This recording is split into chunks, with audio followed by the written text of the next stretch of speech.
All right. Good afternoon, everyone. Pleasure to see all of you here today. We appreciate you coming. This is the time and place scheduled for the Nevada Gaming Control Board to have a workshop to discuss matters regarding enforcement standards and provisions, and as posted on the open meeting law, a more general discussion of anything that relates to matters of the enforcement division and those posted within the parameters of what we have stated in the public agenda for today. This workshop has been properly noticed in accordance with Nevada's open meeting law, and if I could please ask you all to rise and join us in the Pledge of Allegiance. I pledge allegiance to the flag of the United States of America and to the republic for which it stands, one nation, under God, indivisible, with liberty and justice for all. Thank you very much. We'll begin today with our first item, which is our first public comment section. This item is placed on the agenda to give the public an opportunity to comment on gaming-related matters. Anyone wishing to address the board may do so at this time. Comments by each person are limited to 3 minutes as a reasonable time, place, and manner restriction. If board members ask questions of the speaker, the time needed to address those questions will not be counted against the speaker's 3-minute time period. If speakers have any handouts or written copies of verbal comments, please provide them to the enforcement aided seated to your left in Las Vegas and seated behind you in Carson City. Pursuant to state open meeting law, matters brought to the board's attention during public comment cannot be acted upon, but of course we are happy to hear comments from the public as well as from my fellow board members during this public comment section. Let's first go to Carson City. Is there anyone in Carson City wishing to make public comment? Not seeing anyone. Let's go here to Las Vegas. Is anyone wishing to make public comment? And again, this is not we will have a full-blown time period for anybody to speak during the actual workshop itself, but if you want to make public comment, now would be the time for that. Seeing no one for that, that will close our first public comment section, bringing us to our one agenda item, which, as I stated earlier, is posted on our agenda for matters specifically relating to enforcement processes, procedures, the enforcement division actions, as well as some other things that touch on the enforcement division, but are more generally related to gaming control board enforcement matters. I'd like to begin by calling up Chief Christy Torgerson, Chief of the Enforcement Division. You can kind of set the table for us, Chief, give us a brief overview, and anything else you'd like the public to hear today during this workshop.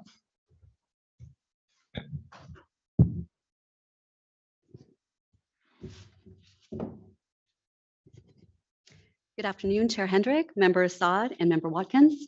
I am Enforcement Division Chief Christy Torgerson, for the record. Joining me today, I have Enforcement Division Deputy Chief Steve Moll, Ricardo Lopez, and Staff Officer Garcia, right there. And I look forward to all productive conversations that we can have today, and I thank you all for your attendance. To set the stage for our conversations, I would like to provide a brief overview of the Enforcement Division. The Enforcement Division is the law enforcement arm of the board. We currently have 11 vacancies statewide, but when fully staffed, we employ a total of 122 personnel. 94 of them are Nevada State Peace Officers, and 28 are administrative professionals. The division operates 24 hours a day, 7 days a week, in 5 offices throughout the state, to include Las Vegas, Laughlin, Reno, Carson City, and Elko. Our northern operations are supervised by Deputy Chief Russ Neal. In the south, I have 2 deputy chiefs overseeing operations, which are divided into 2 distinct bureaus. The Investigative Services Bureau, which is managed by Deputy Chief Steve Mull, and the Support Services Bureau, which is supervised by Deputy Chief Ricardo Lopez. Our Investigative Services Bureau encompasses all of our field operations, and it's further divided into 2 units.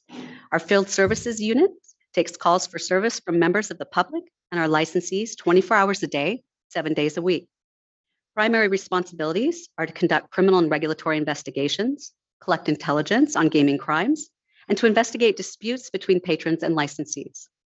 Field Services agents issue criminal citations, make arrests, extradite prisoners in-state, testify in court, and conduct security for all board and commission meetings. The second unit is our Special Investigations Unit, wherein agents are assigned more complex criminal and regulatory investigations. The assignment also focuses on intelligence collection. Agents work closely with federal, state, and local law enforcement agencies on cases of mutual interest. Field agents from both of these units make recommendations on potential candidates for the list of excluded persons.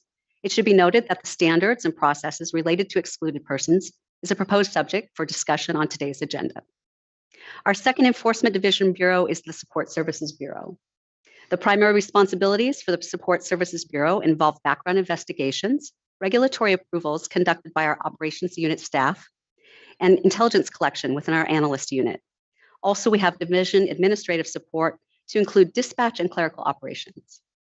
Deputy Chief Ricardo Lopez is in charge of all support services units, and he also oversees specialized functions to include task force operations with our federal partners and the board's new cyber reporting pursuant to Regulation 5260.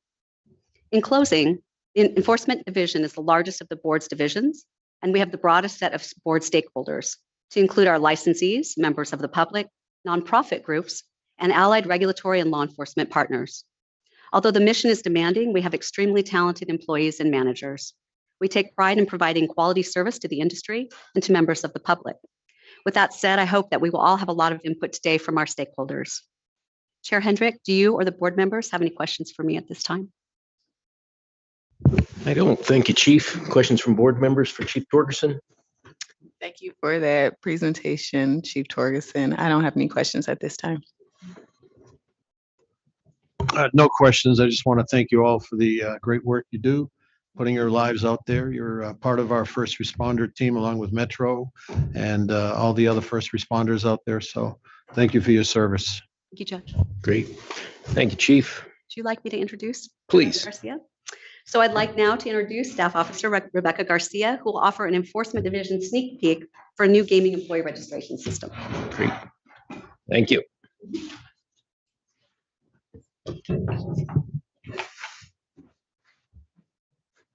Thank you, Chief Torgerson. Good afternoon, Chair Hendrick, Member Assad, Member Watkins.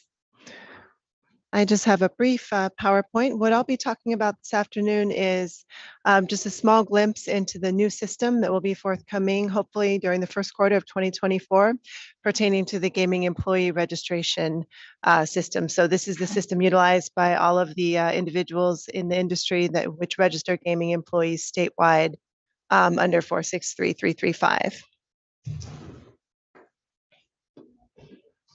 So while the visual is loading here, the first thing that I'm going to talk about is from the human resources perspective. So this is essentially an enhancement to our GCB apps system. This will provide improved functionality for human resources representatives who are registering those gaming employees online. One key thing that this improves over the existing process is the ability for each licensee location administrator to self-manage subordinate accounts within GCB apps. So this follows the same model that is currently in place, consistent with tax form filings, as well as book wagering reports and suspicious transaction reports, which are filed by licensees through the same portal. So this will provide for streamlined application processing and tracking. And as you can see here on the screen, it provides a dashboard overview with responsive widgets, which show applications in various stages of process or submittal. So this allows licensees to more quickly and easily and efficiently track their in-process applications within our system. It also will provide better handling of applicants working at multiple properties and enable easier application process and more accurate tracking of this group of employees. So it'll provide the ability to register an individual to one or many properties within one transaction, rather than the method of operation within the current system, which limits a human resources professional to one transaction per property, which is problematic and cumbersome in some cases. This will also provide better handling of international applicants or other persons who do not have a social security number. The next screen is regarding existing employee transactions. So you can see this is a similar model where this provides an overview for each licensee to more easily and accurately manage the employees that are currently employed within that location. So this provides the ability to terminate employees upon separation of employment, thereby keeping the board's records more accurate and providing a more efficient way in which to accomplish that. The other side of the system is for our applicants. So for the individuals who are registering as gaming employees individually throughout the state, this is a new piece of functionality, which is called the public login portal. This will provide a much better applicant experience. And this public login portal will be integrated within the GCB app system as well. So as you can see, this is a much more modern and smooth look and feel to these applicant screens over the current existing system, which was developed in 2008 and launched in 2009 and has been in place ever since. The system will provide an extensible design as well across various platforms that applicants may use, such as desktops, laptops, tablets, smartphones, just to better accommodate the public's usage of this system and enable individuals to more easily complete the application on whatever device they have or whatever device they choose. So this is just a quick snapshot of how that might look as an applicant progresses through various sections. You can see on the left-hand side, they have the little green check marks indicating completion, or the little red icons indicating more information required within those sections. So in closing, I would just direct everyone to look for further communication within the coming months. We don't have an exact firm date of launch just yet, but we do anticipate that development will be completed and the application will hopefully launch within the first quarter of 2024. And it is the intent of the Enforcement Division to provide adequate training and further information to enable a successful launch and usage of this system right away for the industry. Thank you. That's great. Thank you. Tell me a minute about how that training will be done. Will you do industry training property, or will you bring people in from all the properties? I don't know that we have specifics outlined yet. I was part of the training that took place in 2008 when we were launching the existing system, which went live in 2009. So I think there's value in in-person training. I would probably propose to do something similar to what we did at that time, which is to invite people here to the board offices and conduct that training here in the boardroom in Las Vegas, and then also in Carson City if needed, and then use a hybrid Zoom model as well, so that anybody anywhere within the state would be able to participate in either training, but at least we would have in-person training at the two main locations. Great. Sounds wonderful. Any other questions from board members? None from me, Chair. Thank you. No questions. Thank you. Great. Looking forward to it. I think it's going to be a big step for the industry, for us as well. So thank you. Super. Thank you. Great. With that, we'll jump into our meat of the agenda, which is, as I mentioned earlier, discussion about processes and procedures for all enforcement matters. You'll see on the agenda, there's a couple of things called out. One of them specifically refers to, should we discuss the Reg 28 list of excluded persons? And we put that on the agenda because it just hasn't been gone through in quite a while. And I'd certainly welcome anybody's conversation on this if you think there's ideas. And I will say too that you don't have to present them today. We'll take written comments after the meeting, so don't feel like you have to come up on any of these items. I'll also say, similar to other workshops that we've held, that this is designed to be a collaborative, open exchange of ideas. That's why the board members and myself have not sitting up on the dais. We're down here so that this is an exchange, a true conversation, rather than a from down in the well up to the podium, up to the dais. So we welcome any ideas. Similar to prior workshops, I will say, though, that we're looking for a 1-to-1 ratio, which means if you show up with a complaint, we're hoping you show up with a solution as well. So we'll hear the complaints, but we're hoping that you've thought it through a little bit on what can fix it. I will say on the list of excluded persons on that particular regulation, one of the things we're going to be looking at is updating the list of crime commissions. I don't even know if some of those crime commissions are even still in existence. So we as an internal project will be looking at, are those the proper crime commissions to have? Should we add new crime commissions? Should we get rid of ones that aren't even listed and still in existence that are listed in our regulation currently? As we go through that process, if any of you have input on particular crime commissions around the country, please let us know that info as well. With that, I would encourage anybody, if you want to talk about the regulation pertaining to list of excluded persons, step up now and feel free to add input.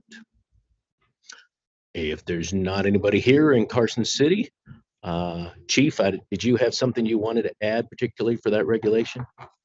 I think the only comments I'd like to add is, just looking at best practices amongst different jurisdictions. I think it's important to understand different processes that exist there versus here. For instance, in New Jersey, there's 490 people on their exclusion list. They have dedicated personnel just for that function within staffing. So, I mean, it really is more of a program there that's dedicated function, whereas here we have so many licensees and such a huge population that it's quite different. With that said, I am very proud of, the due diligence that we do and the ability, to look at people's criminal history and make sure that all the dispositions are there and we vet those properly and that they do have solid appeals. The only thing I can say is I would love more input from the industry. If you're seeing a pattern of someone that's an issue out there, I don't want to create a nuisance list where we're putting tons of people on and all of a sudden we have 1,300 people versus 35. But I would say if you have somebody that's a problem, please let us know so we can take a look at that, look at their criminal history and see if they meet the criteria. Great. Thank you for that, Chief. And good point.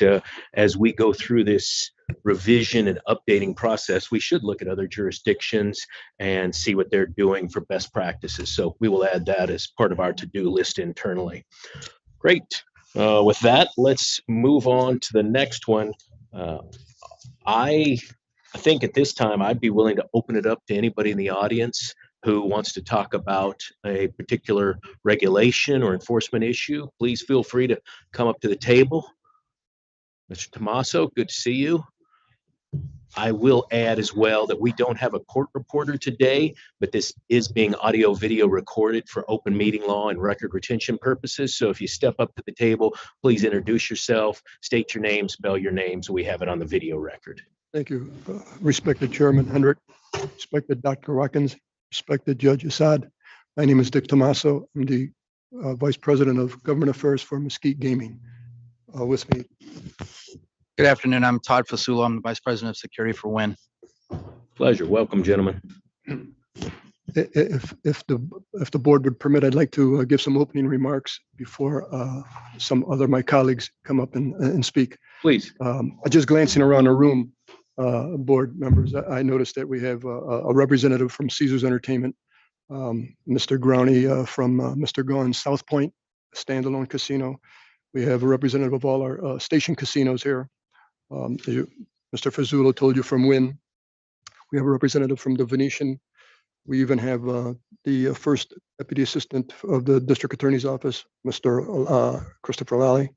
And we also have Mr. Nolan from a small standalone casino. So it does affect, and that's just what I noticed. There may be others that may come up, but they are all here today. If the board permit, I would like to begin by addressing a number of the concerns that this board made in reference to at the board meeting on October 4th. You've already heard all of my reasons why, and you've read them because I went before the review board. All my reasons why your licensees should not be required to pay lawbreakers their winnings. You have that in front of you. I just want to address some of your concerns that you brought up at the board meeting in October and answer any questions.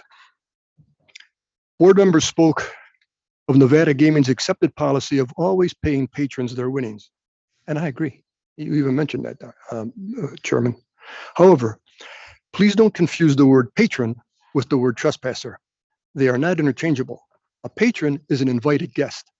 A trespasser is an uninvited guest. A trespasser is a lawbreaker. A trespasser is a banned individual.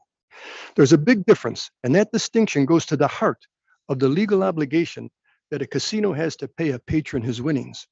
The casino does not have that same legal obligation to pay an uninvited guest, a banned individual, a trespasser, a lawbreaker, their winnings.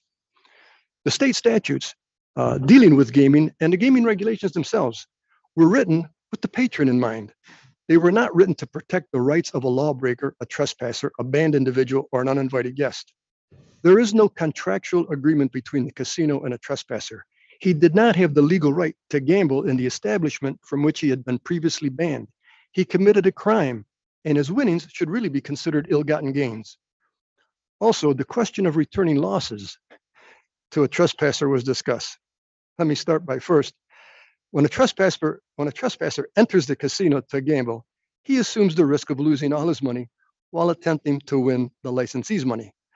If this lawbreaker gets caught gambling while winning the licensee's money, He should not be allowed to keep his winnings simply because he was an uninvited guest and had to break the law in order to gamble.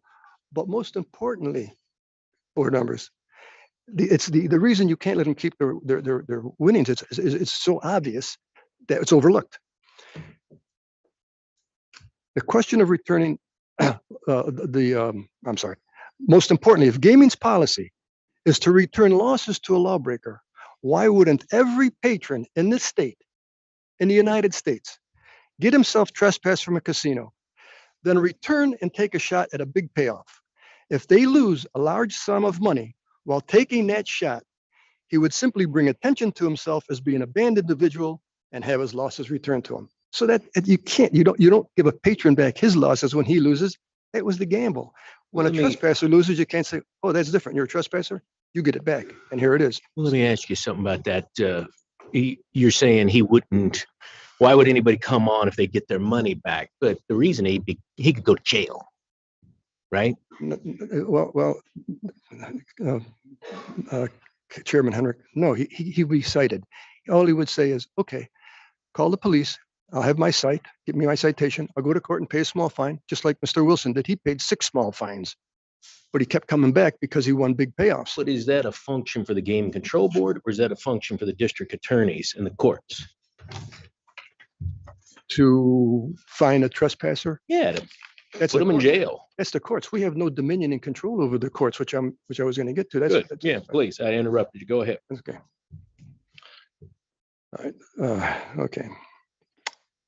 A board member inquired about the efforts by a licensee to keep banned individuals out of an establishment or duty. First, by shifting the burden of policing trespass violations from the lawbreaker to your licensees, you would be requiring your licensees to be responsible for preventing a criminal from breaking the law rather than holding the criminal himself responsible for his own action. Number two, to require a licensee to deny entrance to a banned individual would be a logistical nightmare and virtually impossible. It would require that licensee to spend millions of dollars on technology and manpower to protect and defend the myriad of entrances in each and every property. It would also be so expensive that you would force the licensee to forego the security plan, since it's probably going to be much cheaper to pay the lawbreaker his winnings rather than spend millions of dollars on trying to prevent their entrance into the property. It'd be very expensive to try to cover those entrances. Even if the licensee were to spend the millions of dollars to fortify the entrances, if a banned individual were to successfully gain entrance and then get caught after winning a large sum of money, we'd be right back to where we are today. Will gaming enforcement now reward that individual for outsmarting the licensees and by successfully defeating its security and award the licensee's money to this smart player that got by our fortification? Also, consider the effects of screening and identifying every guest that walks through the doors of a casino. It would create a similar situation to airports. The massive inconvenience would keep tourists from coming to Nevada just to avoid what they would consider a burdensome, cumbersome experience, and you're going to hear it from the tourists, an invasion of their privacy. The lawbreaker would have successfully cost the gaming industry millions of dollars in revenue, which would in turn significantly reduce the gaming tax collected by the state. Board members also mentioned that this should be a matter handled by the criminal courts with stiffer fines and jail time. It would be nice, but again, you would be shifting the burden of punishing these lawbreakers from this board and this gaming, Nevada Gaming. You're shifting it to the courts, the courts of which we have no dominion or control over. So we couldn't predict and tell them what to do with these people. They could just keep fining them. You spoke about this being taken up by civil courts, but this issue is a criminal matter. The trespasser is committing a crime while gambling, and they can't be separated. While the licensees are asking gaming enforcement to deny payments to banned individuals, I think they should really be asking gaming enforcement to cite them for theft of the licensee from the licensees. They are uninvited guests. They are trespassers. They are lawbreakers who have been forbidden by law to enter the establishment, and they're not entitled to winning licensees' money. A mention was made to the Black Book. I just only have this to say about the Black Book. The object of that Black Book was to ensure that the licensees now, did not facilitate the subjects of the Black Book. The provisions were directed, I thought, mainly at the licensees, not so much the subjects. who would be violating, by the way, the same law as the trespasser. And the magnitude of the crime should not be a determining factor, as Judge Assad referred to at the board meeting, a misdemeanor versus a gross misdemeanor. But lastly, this board spoke in length about history. The history of paying winnings to lawbreakers. The word patron, as I explained earlier, is an invited guest. That's what the board used, the word patron. But it wasn't a patron. Patrons are invited guests. You talked about the history of paying lawbreakers. First of all, as I said earlier, I'm shocked that the gaming control boards and gaming commissions way before you didn't realize the horrible effect this policy had on the licensees. The same licensees that the Gaming Control Board and commissions have the duty to protect. So I'm here to say, please don't stand on history, because it was a history of this terrible policy that got us into this state of lawlessness that has overwhelmed our industry and actually tarnished the integrity of the Nevada gaming. I think that instead of asking, why shouldn't a lawbreaker be paid? We should be asking, why should they be paid? What's the reason? What's the logical reason why they should be paid? It actually defines logic. And with that, board members, before your questions, I'd like to turn it over to Mr. Fazulu, who is also a part of the Safe Streets Task Force. Great. Thank you. Safe Strip, I'm sorry, Safe Strip. We can call it whatever you want, Dick. Good afternoon. Good I afternoon. want to kind of give you some background on where that group originated from and what they're currently working on. And it kind of ties into what Dick is talking about with a trespassed individual that comes in games. So about a year ago, we convened a group of my peer group up and down the boulevard, along with county commission, county manager, chief of gaming enforcement. We had district attorney in the room, the sheriff was in the room, and Virginia Valentine, Nevada Resort Association was there. And the goal, we brought public defender in. The goal was to address the issues that were affecting the gaming industry from a disorder standpoint, the things that were affecting tourism and affecting the casinos on the boulevard to operate in a meaningful way that was prosperous for everybody, including the tourists coming to town. So some of the issues that were being raised was the overwhelming numbers of people that were being trespassed out of the hotels for disorder type crimes, misdemeanor type crime. Felonies, gross misdemeanors, although they exist, that's what Metro tracks. But what they don't track is unreported crime, and unreported crime that doesn't go to the district attorney's office for prosecution because no arrest was made. And you had this continuing domino effect of no prosecution led to no arrest. If you didn't have a strong enough statute that was, assisting the DA to file the charges, so Metro wouldn't arrest, wouldn't expend the resources to do that. So it gave the resort industry no choice but to just trespass somebody and shove them out the door. When in all actuality, that was a zero deterrent. So one of the things that came from this group was this conversation about, along with many others, on how do you deter the average everyday criminal that affects the tourist corridor in this town, or any gaming establishment for that matter, to not come back and engage in a law breaking behavior. That's how we got to this, because the way that we look at it, the resort industry looks at it, is there is no deterrent. I can trespass you today, you come back tomorrow, you can come in and game, and you win a jackpot. Now I have to pay you.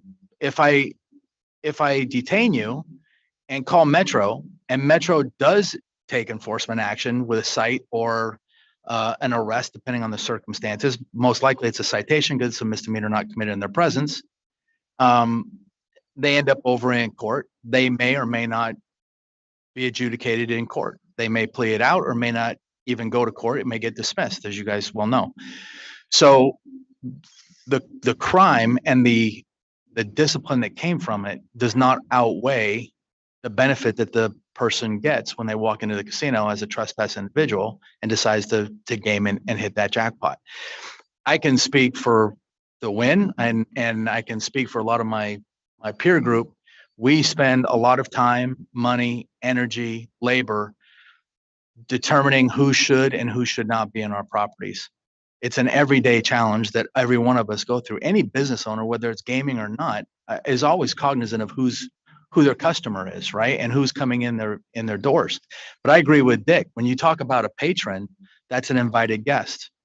When you are a trespasser, you're not an invited guest anymore. You have to make a conscious decision to break the law and engage in a behavior that is a violation of our state statutes, which, by the way, this year the legislature passed, and now it is enforced by the DA for up to a 2-year period instead of what the courts have traditionally held to a 1-year period. So we're gaining some ground there.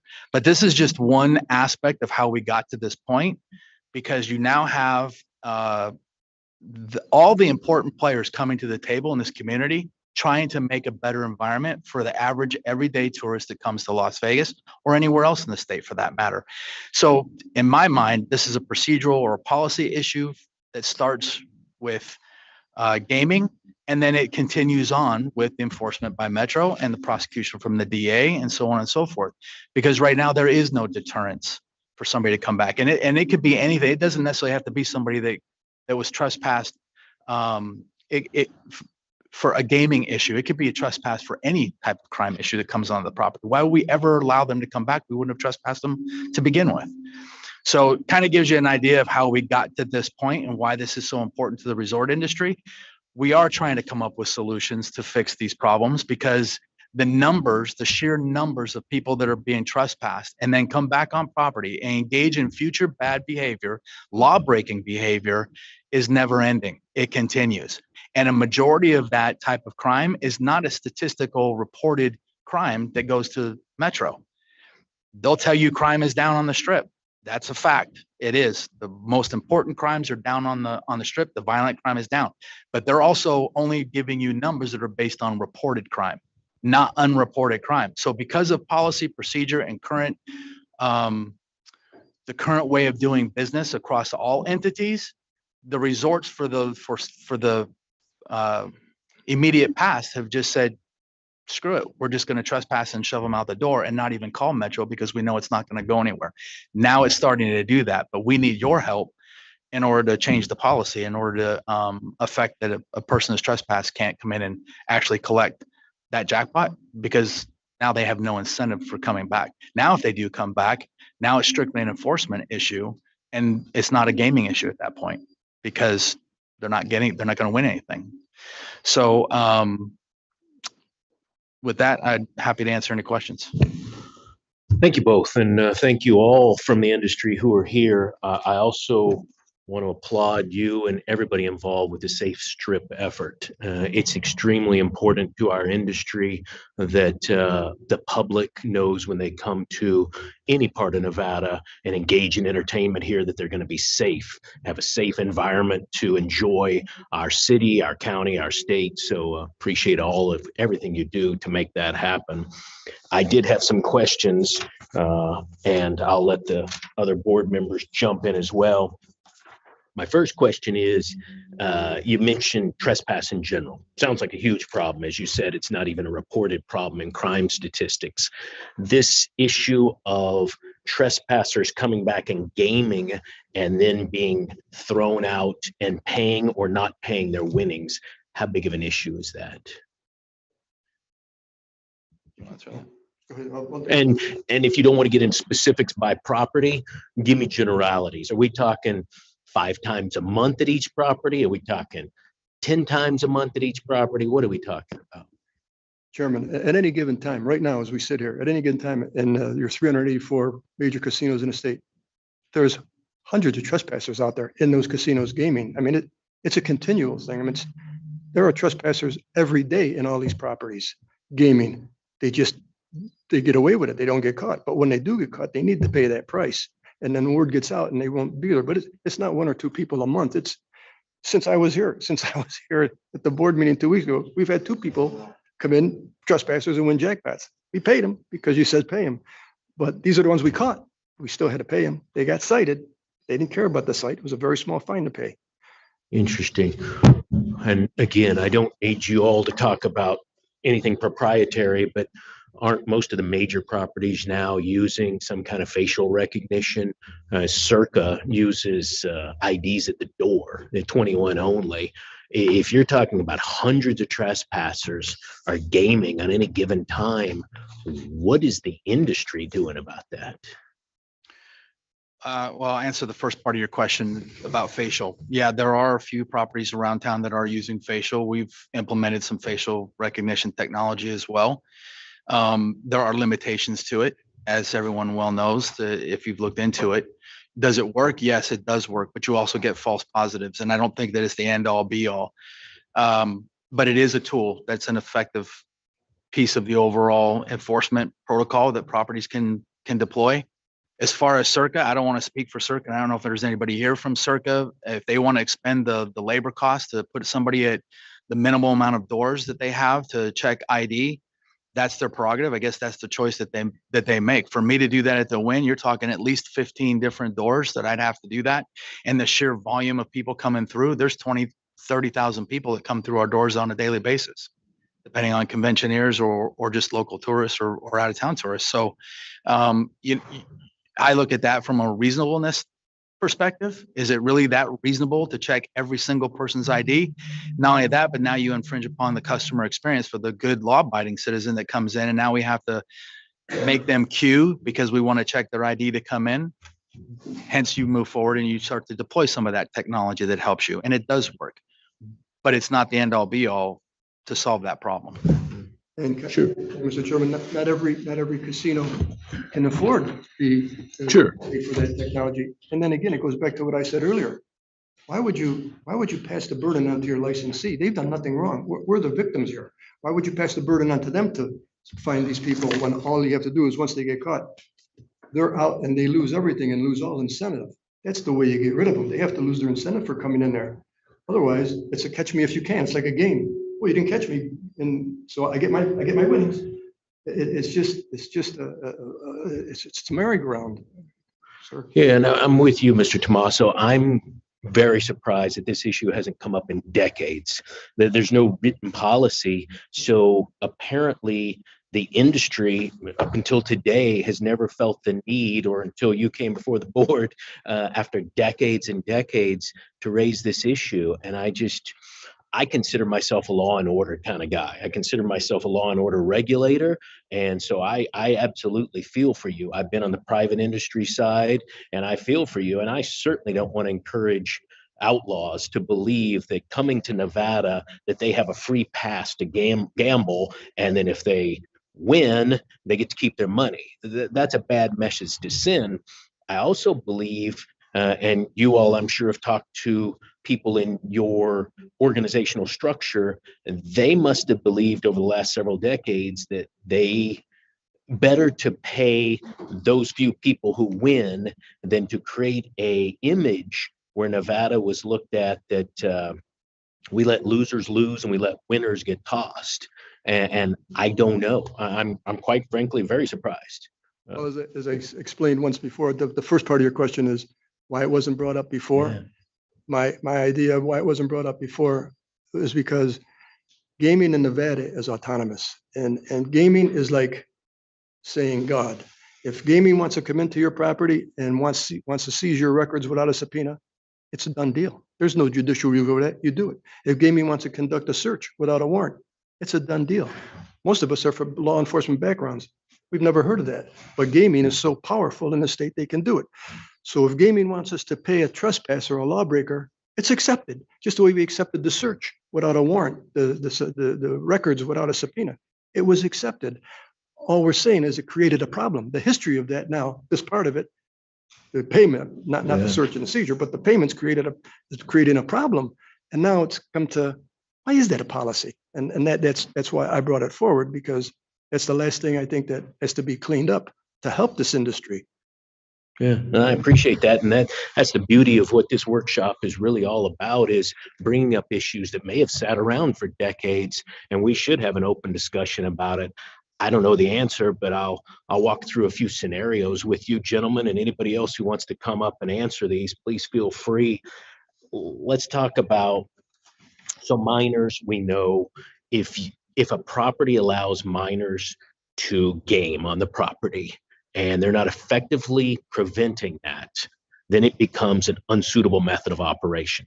It's a crime for a minor to gamble in Nevada. If the property does that as an anomaly, it happens every now and then.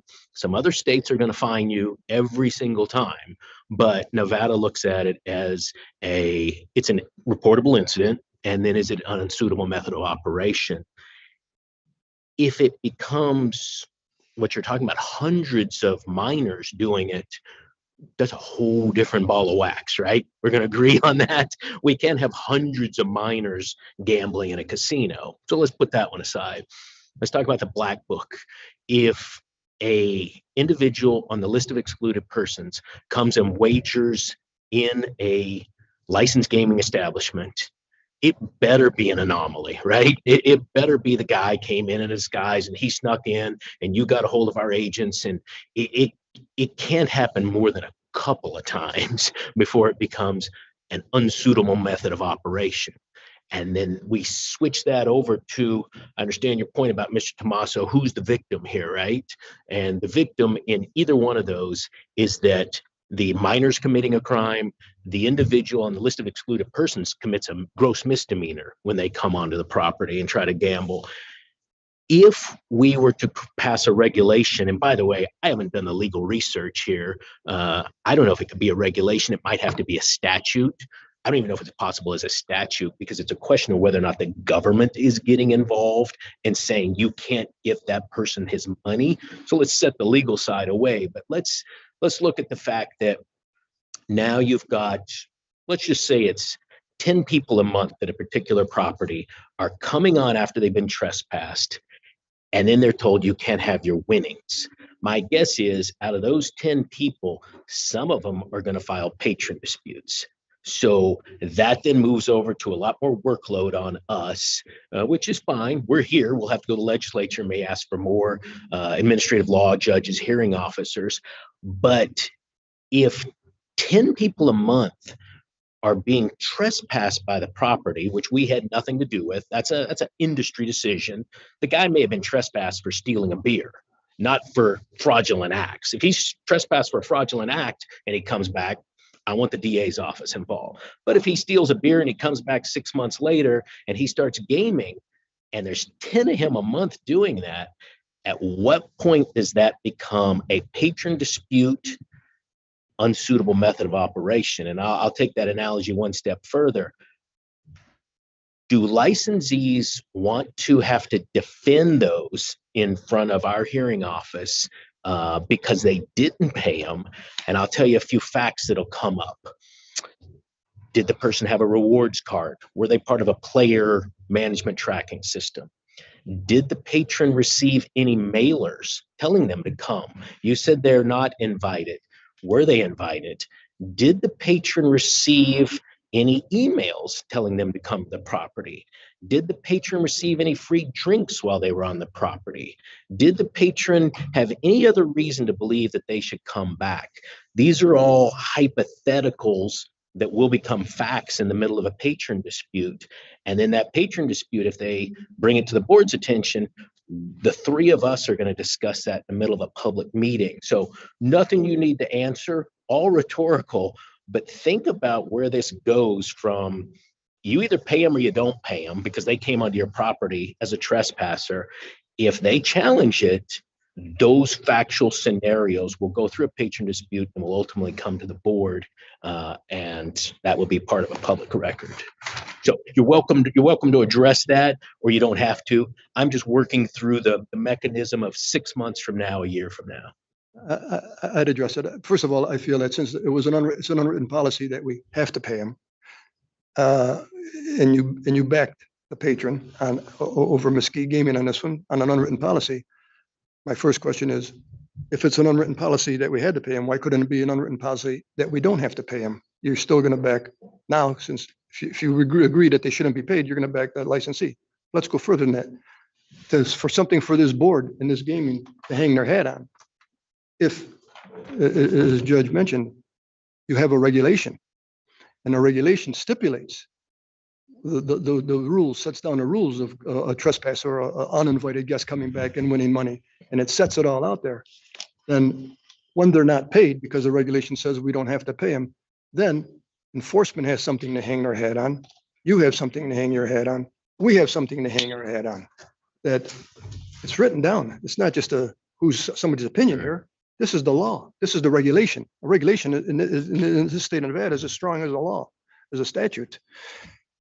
As far as your answer, or your question about emails and awards and stuff like that, if that person can show us, can show the licensee that, oh, yeah, you trespassed me in October, and then November you sent me this. Right. The licensee has to say, you're right, we're wrong, we messed up. It's very rare though, because when someone gets trespassed, that casino has a great record of it. First of all, they've got that person getting trespassed on video, the surveillance camera. They have him being read the admonishment. They have him looking at a documentation in some casinos that he would sign that he was admonished not to come back. You could even add to that admonishment that if you come back and gamble, you're going to lose you can't collect your winnings. That could be simply added. You can put that make it incumbent upon the licensees to add that. You could, it's a safeguard that we would be able to prove that his person was trespassed. And then their name goes into our computer files that this is a trespasser, take them off the mailing list, take them off the emails, take them off rewards, take them off. This is what we do. I know if we do it as a small entity, I know that these other major casinos have their records and proof to this gaming board. You could prove unequivocally. They have a security report. They have a photograph. They have his ID. They have his signature. They have video from the surveillance that are saved forever to show this board. They were trespassed. They knew it. This one even signed it. Or this one, because of the way he was trespassed, says, I'm not signing it. So you put down, he's not signing it. But it's all on camera. So we have a fail-proof way of proving that this man is a trespass. Yes, if we make the mistake of trespassing him and to go through all that, and then he could prove that we sent him an email, then it's on us. But at least we have that our armament, that benefit. Let me ask you another hypothetical came to my mind here. The guy comes in, he's a trespasser. He's a gaming trespasser, fraudulent act trespasser, but he comes in and he uses a vending machine and he buys a soda. Does he get to keep the soda before you trespass him, or does he get his money back? Or does money have to stay in the vending machine and you take his soda? And I didn't think of that one, but we're only talking about the licensee's money. He's out there to gamble. That's not a gamble. If he puts his money in the machine, he's not gambling. He could have his soda. Okay, let's take it a little further then. Guy sits down at a table, buys in for $1,000, peels off 10 $100 bills, gets his chips. Security comes up and says, "Sir, person, you know you've been trespassed from this facility, this gaming establishment 5 times. Stand up. We're going to trespass you." Does he get his chips converted back to cash and hand him back his $1,000? Yeah, he didn't use his chips if he doesn't use his chips to take a shot at the licensee's money, if he's not using, he didn't gamble with them, he could have him back. He didn't gamble with them. It's easy to follow investment buy-ins. It's easy because not only is it on camera, you could see what he invested, but you have pit bosses that keep track of everybody. They can tell you exactly what his buy-in is. But using that example, Chairman Hendrick, let's say he comes in with $5,000 to the table, undetected. He gets in undetected. Right. The pit boss, the dealer don't recognize him as being a prior trespass, and he buys in for $5,000, and he loses that $5,000. Right. Under your policy that you questioned, he lost it. He didn't win anything. He lost that $5,000, just like any patron would lose it. We don't give it back to the patron. Why would we give it back to him? But under your policy of returning it, all he has to do is say to the pit boss, "I'm a trespasser. Check your records." And we do. You are. We're calling the police to get you cited. Okay, well, I'm waiting for the police. I'd like my $5,000 back because gaming says I get my money back. So that's why you can't give losses. Yeah, no, good point. Let's take it one step further. At what point is the burden on the licensee to say, stop playing? So he buys in for $5,000. Is there a licensee who is saying, well, the guy's losing, let him keep playing till he wins? You know, that's a good question, but you're saying, are we going to allow a trespasser to gamble Right. because he's losing? Right. Knowingly allow? No. I can't see anybody in this room say that. I can't see it ever happening. I can't see it ever happened or happening in the future. Right. the gaming establishments do not want their action. We don't want their action. We got rid of them because they were in there gambling. They did something while they were in there. We want them out. We don't want them back. They're ruining it for every patron that's in there.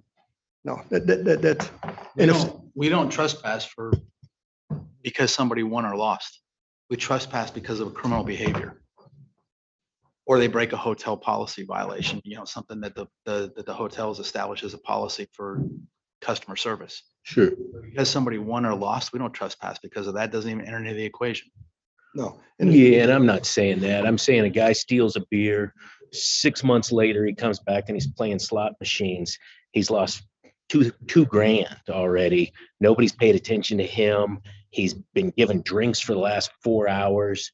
Then he buys in again, puts another $100 in, and he wins 2 grand. Then, of course, he's got to show his ID because of W2G, and then he shows his ID, and it's like, well, you can't have these winnings. Nevada Game Control Board says you're not entitled to your winnings. And he's like, I've been here for 4 hours, and nobody attention to me.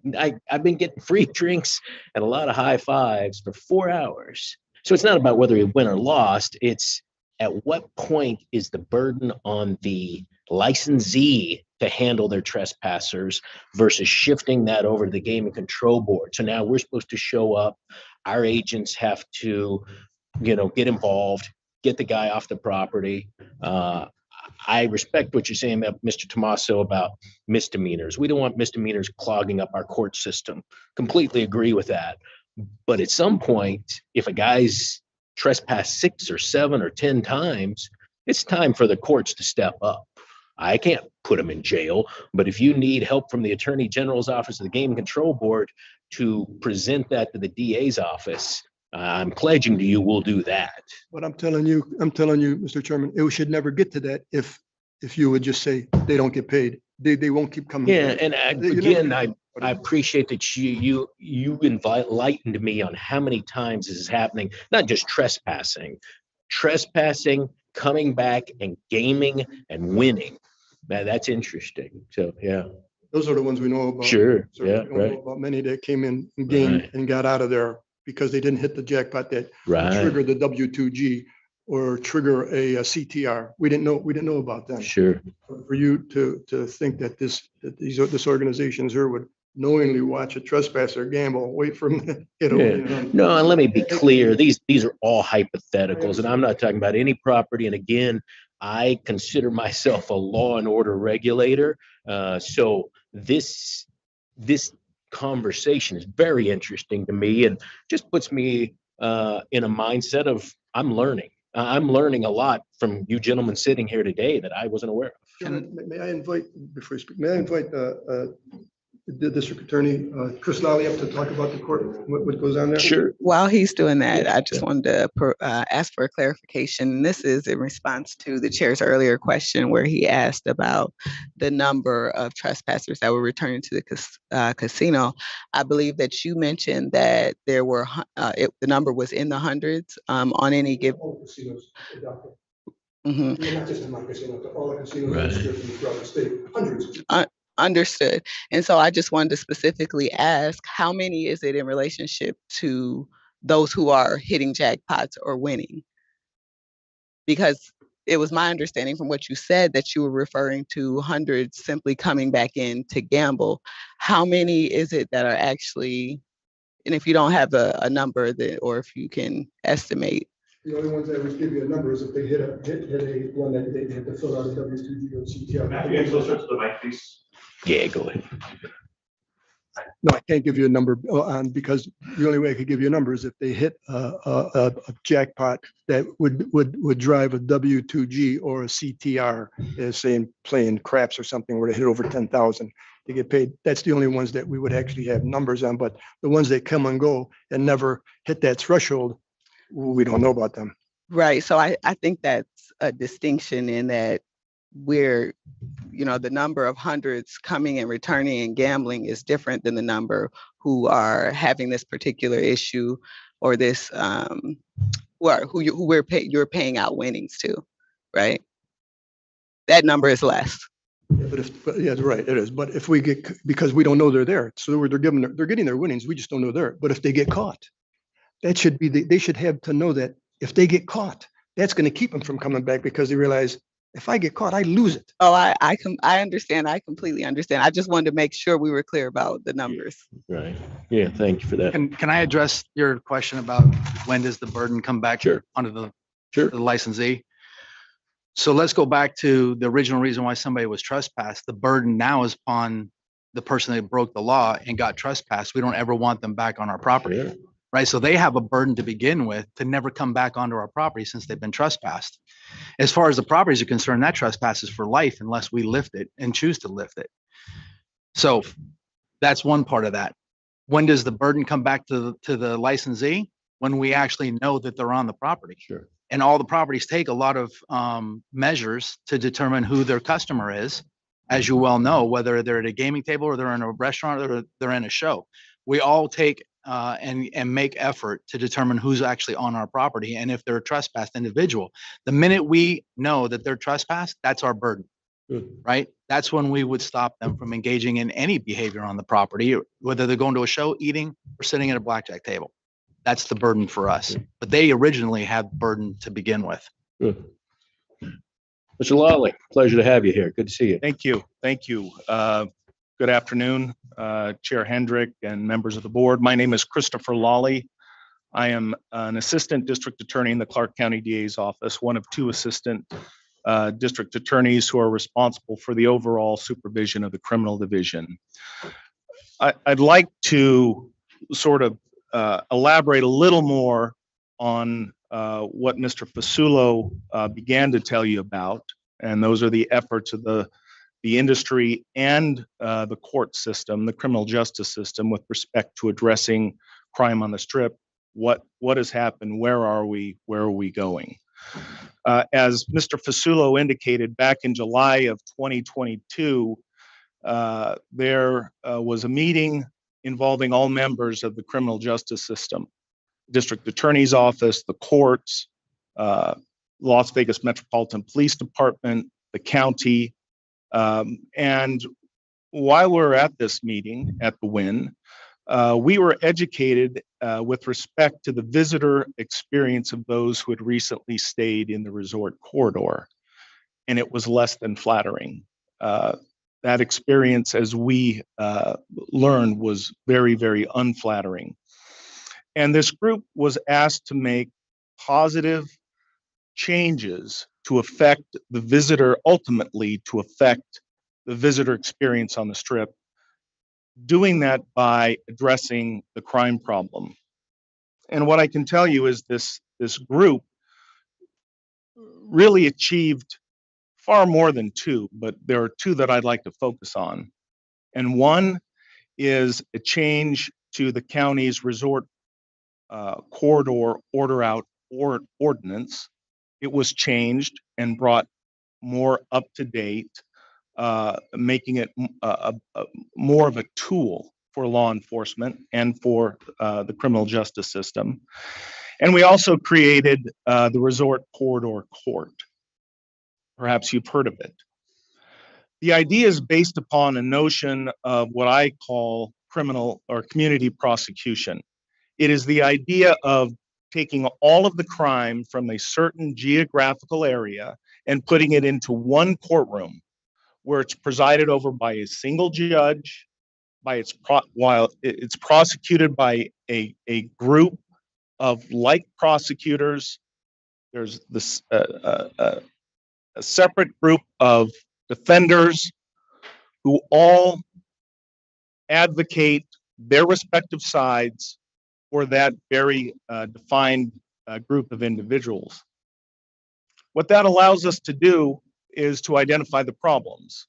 And when I say the problems, it's very easy to identify those offenders who offend more frequently than others. You identify the frequent offenders, and our mission in the criminal justice system is to try to address those high frequency offenders, those problems. And we can do that in one of a number of ways. Perhaps it's services. So you have mentally ill individuals, you have drug addicted individuals. And when you have the same prosecutors, the same defenders, the same judge, we all see the same high level offenders in that courtroom, we know they need more attention, whether it be services or in some cases, perhaps it's more jail time. But the overall objective is to address that offender and ultimately to curb their behavior, to stop the behavior that gets them into the courtroom.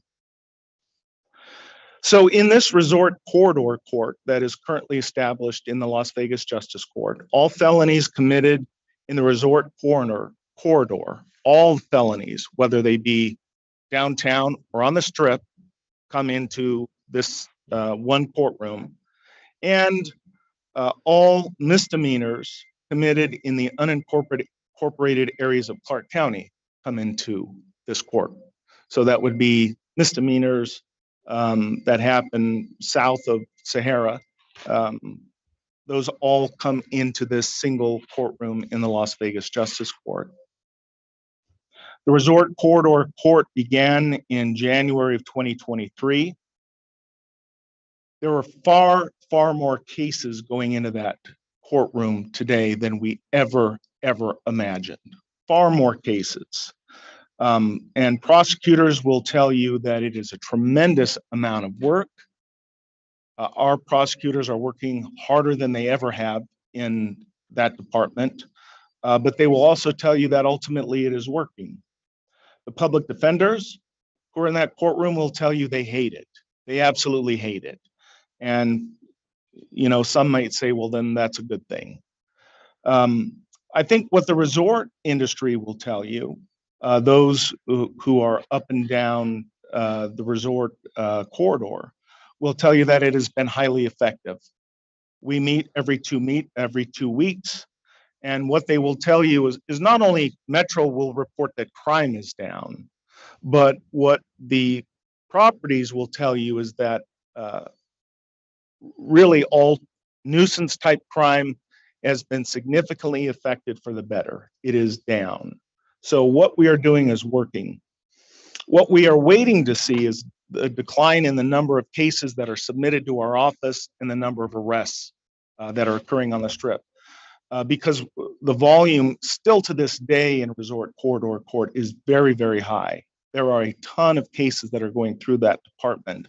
And one would think if deterrence is working, right, ultimately we're going to see a decrease in cases coming to the criminal justice system. We haven't seen that. We're still seeing a bit of a rise in the cases that are coming to us. But we hope to study this and to continue to work at it, and perhaps another 6 months or another 12 months, we'll see crime peak in that court and then begin to ebb. We haven't seen it yet. But I think what the industry, those who have properties on the strip will tell you is that it has been highly effective.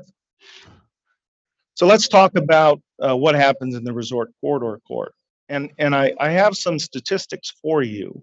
But I want to preface it just to give you some sense of what the criminal justice system, what the district attorney's office is doing with these cases. We see an extremely high number of trespass cases in this court. So, Mr. Chair, I think you brought up as a hypothetical, what are you doing with that trespasser who commits 5, 6, 7, 8, 9 trespasses? I'm going to tell you what we do with that individual. Typically, a defendant who comes into this court on a trespass is offered as a plea negotiation to plead guilty and to receive a suspended jail sentence. So that doesn't mean that offender is actually going to jail that day. That means we take some jail time. For first offenders, it could be as low as 10 days. For repeat offenders, it could be 60, 90, 120 days. And we suspend that jail sentence. And the whole idea of a suspended jail sentence is to incentivize good behavior. You behave well, you abide by the terms of the agreement, you're never going to do a day in jail. If you violate, then you will do the jail time. So that suspended jail time is meant to incentivize good behavior. So your typical defendant will be offered to plead guilty, to receive a suspended jail sentence, to stay out of trouble, and they will be required in the overwhelming majority of cases to submit to an order out of the resort corridor. So they will actually receive a written order from the judge ordering them out of the resort corridor, prohibiting them from returning to the resort corridor during whatever the prescribed period of time is. Could be 6 months, it could be up to a year. The majority of order outs are issued for 6 months. Now, you may not be surprised to learn that not all defendants abide by the conditions of the agreement that they strike with the court. They return to the resort corridor and are again arrested for trespass. They also, by returning to the resort corridor, violate the judge's order out. Two things happen in that situation. First, defendants are arrested on the new trespass. They are ultimately returned to court. But for the violation of the order out, it is a separate misdemeanor crime pursuant to the county ordinance. So they are also charged with the crime of violation of order out corridor order. So by violating that order, they violate it. They face sanction from the court for not abiding by the plea bargain agreement, and a separate new charge for the violation of the order out. So let's talk about some statistics. Again, this court has been in existence since the beginning of the year, and I just looked at the month of July, just because July was a very, very busy month. And what I can tell you is in July, the district attorney's office approved 87 trespass cases just in the month of July. And I will tell you, we have a 59% approval rate for misdemeanors. So we will find technical errors in a misdemeanor trespass submission. For example, with that submission, perhaps the reports do not indicate when or if a defendant was trespassed before. And under current Nevada law, if you are trespassed, you can be violated on that trespass for 2 years thereafter, a recent change at the Nevada legislature. But if that information is missing, that case will be denied. If we don't receive a copy of the prior trespass, the case will be denied. There are a lot of reasons that we will deny cases, but even in the face of a almost 40% denial rate, 87 trespass cases were approved and prosecuted by our office in July of 2023. Now, I also mentioned the order out provision, and the violation of the order out provision constituted a new separate offense. In that same July period, we approved and prosecuted 95 order out violations just in the month of July. So what that tells me is people who are under an order out, they're returning to the resort corridor, and they are violating, they're engaging in some criminal conduct. Because hypothetically, if I have an order out and I'm not allowed to go onto the strip, and I go into a casino and I go to dinner there, or I just get a cup of coffee, I don't draw any attention to myself. I don't engage in any criminal activity. I'm not going to be on anybody's radar. I'm not going to get arrested. So these people, these 95 people who we prosecuted, not only were they under an order out, but they went back and engaged again in criminal conduct. So it is a problem. It is a problem.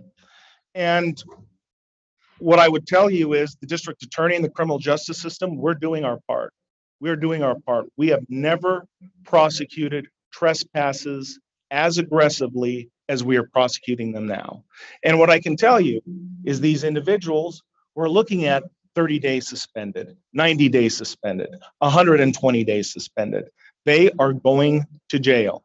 They're going to jail every single day when they come back under a violation. Judge Melissa Saragosa is the judge who presides over the Resort Corridor Court. And while she is very fair, she is also very stern. And if you violate her order, you're probably going to do some jail time. Maybe not all of it, or maybe not all of it at once, but you are going to do some jail time. So I'm very proud of what the criminal justice system is doing to address this issue. How does it apply to this bigger issue of should someone who is a trespasser be paid for their winnings? I guess from my perspective, what I would say is if there is anything we as a state, we as a community can do to discourage trespassers from returning to gaming establishments, we should do that. Chairman, I mean, you bring up so many interesting hypotheticals. The litany of different factors that you brought up. I mean, they're all very, very important, and I'm glad I don't have to grapple with those, quite frankly. That's why you get paid the big bucks over there. But what I would just say is, as a member of the criminal justice system, and more importantly, as someone who has lived in this community my entire life, and recognize how incredibly important the Las Vegas Strip is to our livelihood, I would just urge you to do whatever you can do to make trespassers less inclined to come to the Las Vegas Strip. So those are my comments, and I would be happy to answer any questions you might have. Thank you, Assistant District Attorney Lally. First of all, pleasure having you here. Thank you for the information. Thank you for what you're doing on behalf of the Strip Corridor, as well as everything you do on behalf of the county. You and District Attorney Wolfson, appreciate that. Let me ask you something. I was probably starting as a white collar crime prosecutor about the same time you were starting in the DA's office, more years ago than I want to remember. Let me ask you, if a person was trespassed from a property and either gaming agents or Metropolitan Police were called, Reno Police Department, whoever it may be across the state, and that person was arrested, and there was it'd be an order out here in Clark County, but we got to talk about the host state, Elko, Laughlin. Couldn't a judge make it part of the trespass order or decision to say, and along with it, you are going to pay restitution to the gaming establishment of your winnings? So the property, instead of having to pay the winnings to a trespasser, they're told to escrow that money. If they truly are convicted by a judge, couldn't that be part of the order that says you'll pay the restitution amount of whatever the winnings were? Well, judges have a lot of authority to impose a sentence. The conditions of the sentence, I believe, need to be somehow related to the crime, which would invite a conversation of whether gaming winnings are related to the crime of the trespass. The crime of the trespass, of course, is committed when that individual returns to the property. And so I could see a fairly strong argument by a defense attorney saying winnings are really tangential to the crime itself. So is it possible? It's possible. To what extent that would withstand judicial scrutiny, I'm not sure. Yeah, interesting. Are there other questions from board members for District Attorney Lally? I don't know if this is a question specifically for him, but I think you raised an important point about whether gaming winnings are related to trespass in the tangential nature. And so I was going to ask Mr. Tomaso earlier, as it relates to the direct nexus of the trespass statute. And you made the Black Book comparison earlier. And so do you think that nexus is the same in the trespass statute versus NRS chapter 207, which is tangential to gaming? Do you think that's the same? Yes, I do. They're both trespassers, but to answer what the counselor said, in order to get his winnings, he had to break the law and trespass. In other words, that's how they're tied together. If he didn't break the law, he couldn't have won any money. There would be no winnings he couldn't take in the licensee's money. He had to break the law, the trespass law, to get his winnings. So that's the connection. But the wager itself is not illegal, right? Sure, it's illegal. He's not allowed, the trespasser is not allowed to come back on our property, eat, drink, sleep, see a show, have dinner, or wager. He's not allowed to The do wagering anything. contract itself, But the contract, as in, go ahead. I'm not an attorney, but Judge Assad or an attorney could address a contract, but I don't think there's a contract when there's no agreement between an uninvited guest and the casino that they have to pay him his winnings. It's, Okay. but And they are so- tied. Go ahead. They are tied together, doctor, because that trespasser could have never gambled. He could have never won any money if he didn't break the law. You know, I'm gonna tell you something. This is an interesting thing. Woody Allen, a famous comedian, one time was telling a group of people in a stand-up room that he says he and his wife decided to get an amicable divorce. He says he lived in Manhattan, which was New York State. He says back in the 60s, the only legal grounds for divorce was adultery. Woody Allen says to him, you know, the 10 Commandments say thou shalt not commit adultery. New York State says you have to. But as foolish as that sounds, that's what we have here. The state law says for an individual to go back into a casino where he was trespassed, he's breaking the law, the state law. Gaming says, well, he has to if he's going to win money and collect it, because we'll see to it that he collects it. I mean, in other words, he has to break the law to do that. So I'll ask you a follow-up question then, and this is sort of along the lines of what the chair, I think, was alluding to earlier with his hypotheticals. Is any contract then illegal after the trespass occurs? Any contract entered? Was that kind of what you were alluding to with your hypotheticals? Is anything they do after they trespass, are all of those contracts illegal? Or Doctor, I'm not invalid? I'm not an attorney. I'm just asking your perspective. I would say that anything that trespasser does with that casino is illegal once they are told forbidden by law to come back. Anything they do when they come back is illegal. That's just my layman's opinion. I'm not an attorney. Yeah, and I think that's where you're right. It gets into a bunch of legal opinions. And for the record, I wouldn't quote Woody Allen on adultery. I think that one's a tough one. But I would say that a minor who gambles is committing a crime exactly as they gamble. A person on the list of excluded persons has committed a crime once they go onto the property. Your trespass example is they've committed a crime once they trespass. But to Dr. Watkins' question is there a contract when they're allowed to gamble? And we're not going to solve that today. It goes back to my question of if they bought a soda from a vending machine, can you keep their money and take their soda away from them? If they go up to an ATM machine and take out $500 out of their ATM machine, have they created a contract?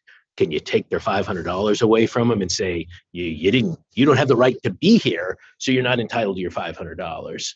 I think we're just talking about gambling. When they're buying a soda is not a gamble, or going up to the ATM machines. No, but your point is you can't contract. That's what Member Watkins is asking, is can they contract? And that goes back to my question earlier. If you're on the property playing for 4 hours, they're contracting for 4 hours every time they put a coin in and pull the handle. Every one of those 4 hours is a contract. The question is knowing. When do you know?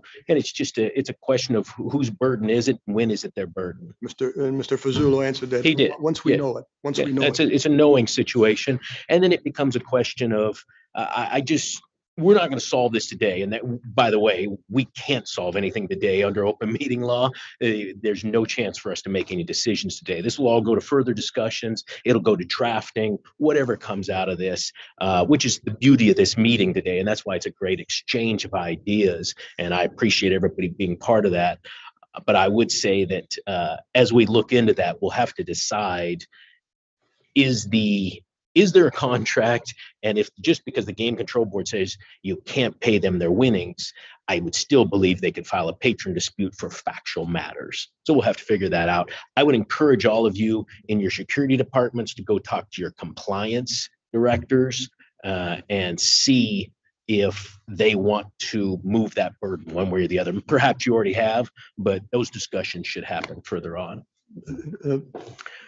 Mr. Chairman, Did you have a question for Mr. Lawley before he has to leave, Judge?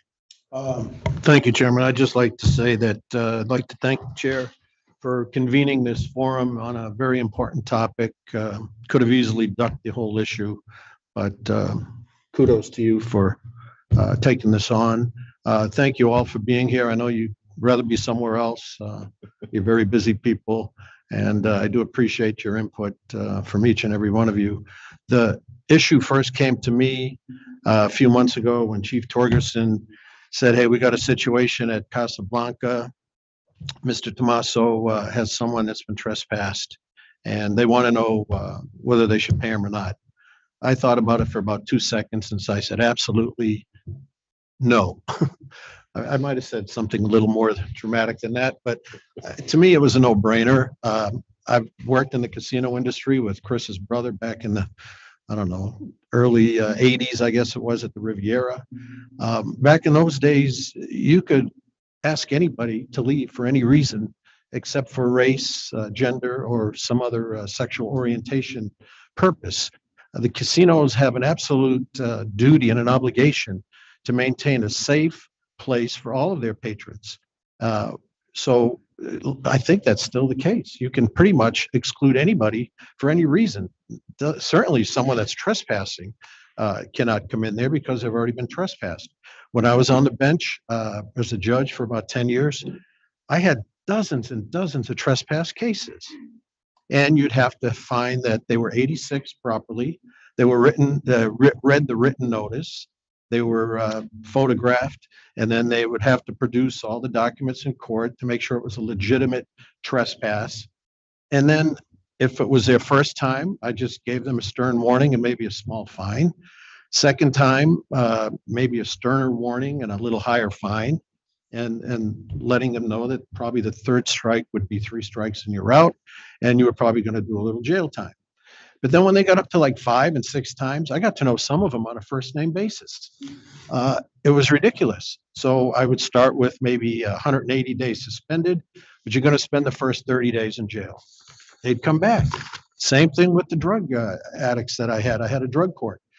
The issue here is, what do you do with people who recidivate?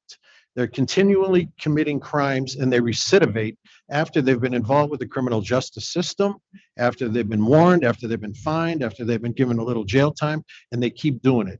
They keep doing the drugs. I remember one gal, she was on methamphetamine, she was pregnant, she couldn't get off. We drug test her every couple of weeks. She'd come up dirty every time. What do? Are you going to let her continue to go out there and do drugs, methamphetamine, and kill that baby?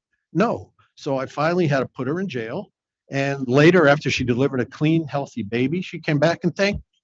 It's the same situation here. We cannot allow people to recidivate and continue to trespass and violate the law and then reward them by letting them get paid. It's absolutely ridiculous for me, from a common sense perspective, that we would want to incentivize people to come into a casino.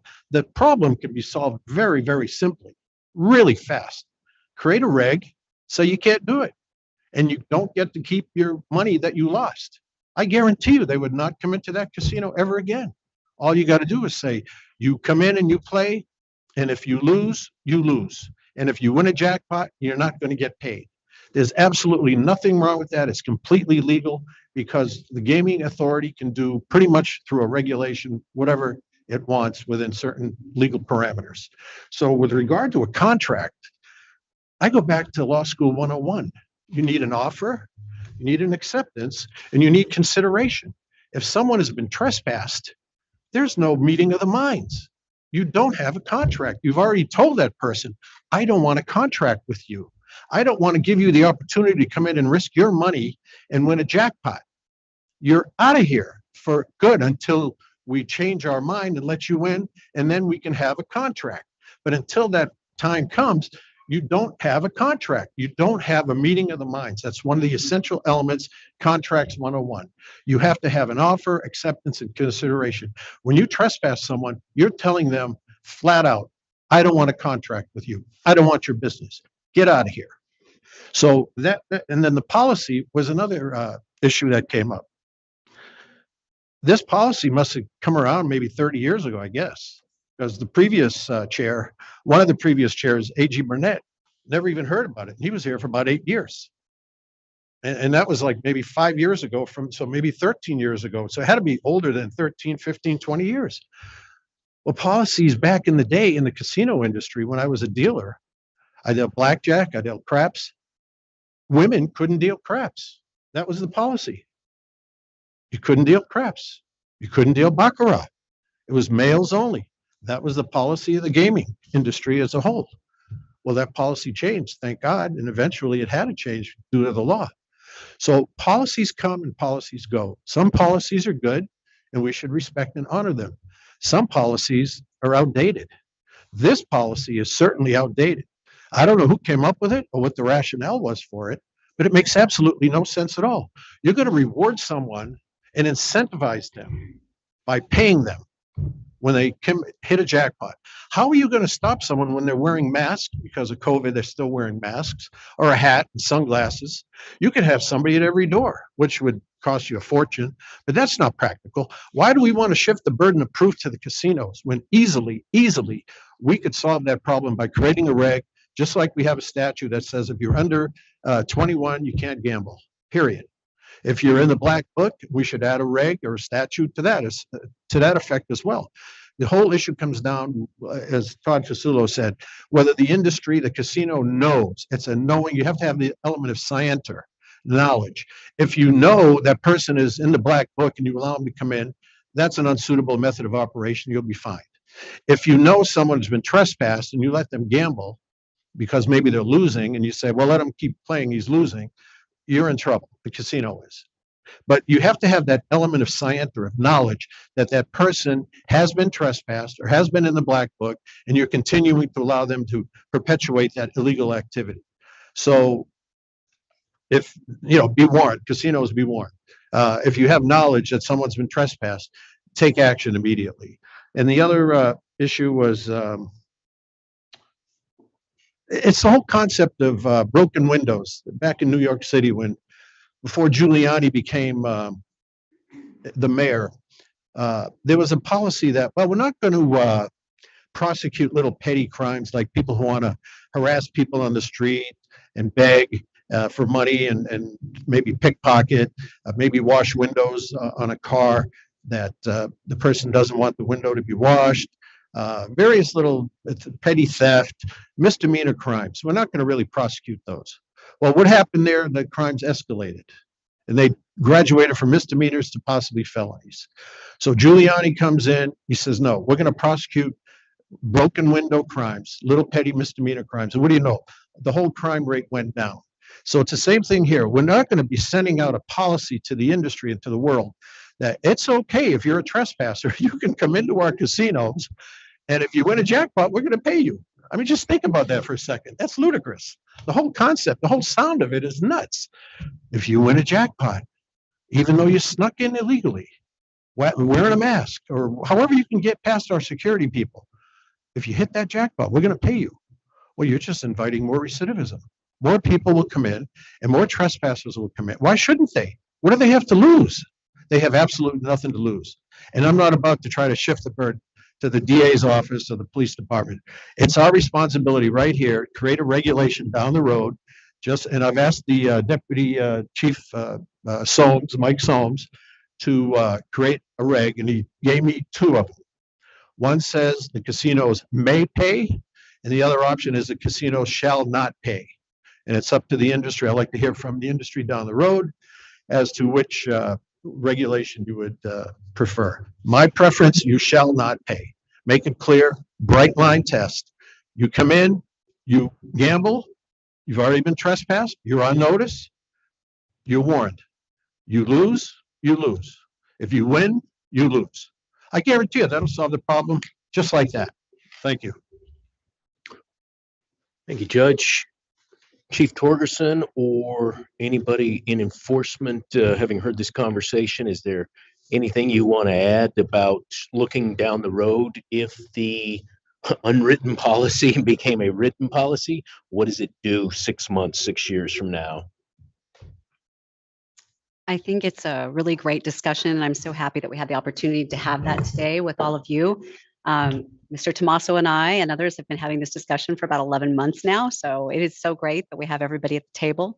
I will say that if there, whether there's a change of policy or not, I would like to see something formalized and codified so we make this clear for the industry and for staff. I think that's so important, having an informal policy. I think that's kind of part of the problem today. And maybe that was based off of a former, request for the AG's office, and a certain chairman may be looking at that. And we just continued on. Here we are.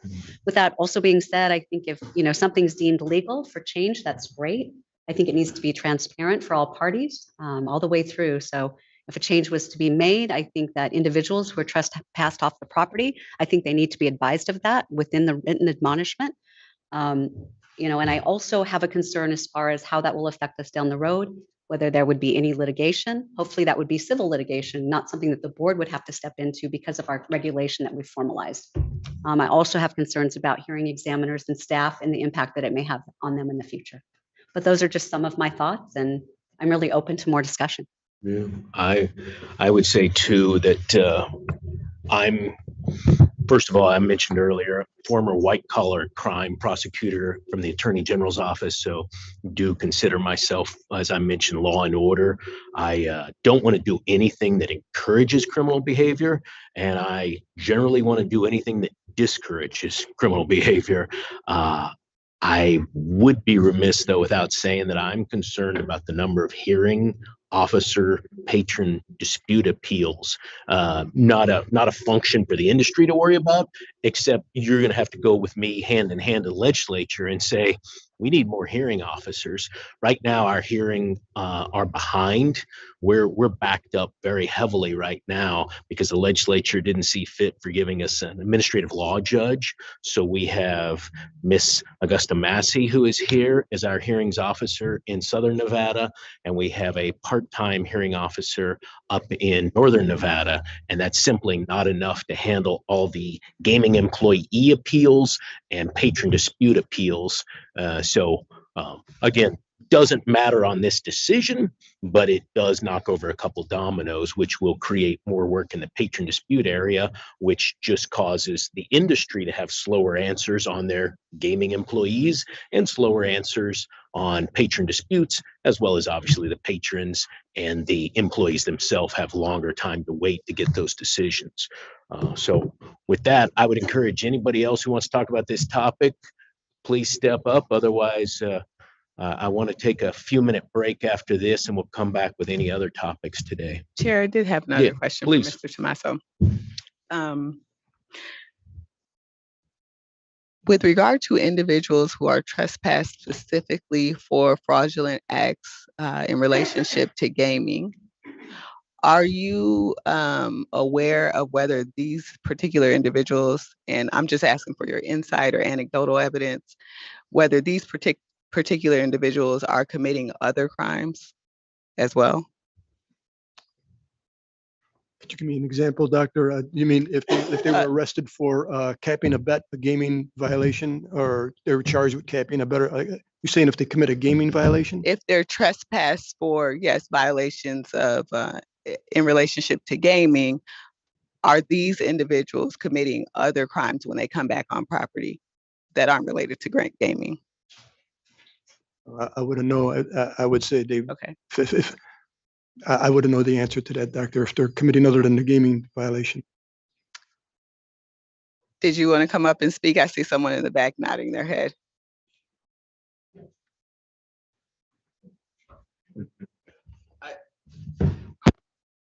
it's hard to give a specific example out of my mind that I can remember, but generically, I would say that the hotels have an obligation to know their customer and who's coming in, who's putting money on a table or into a machine.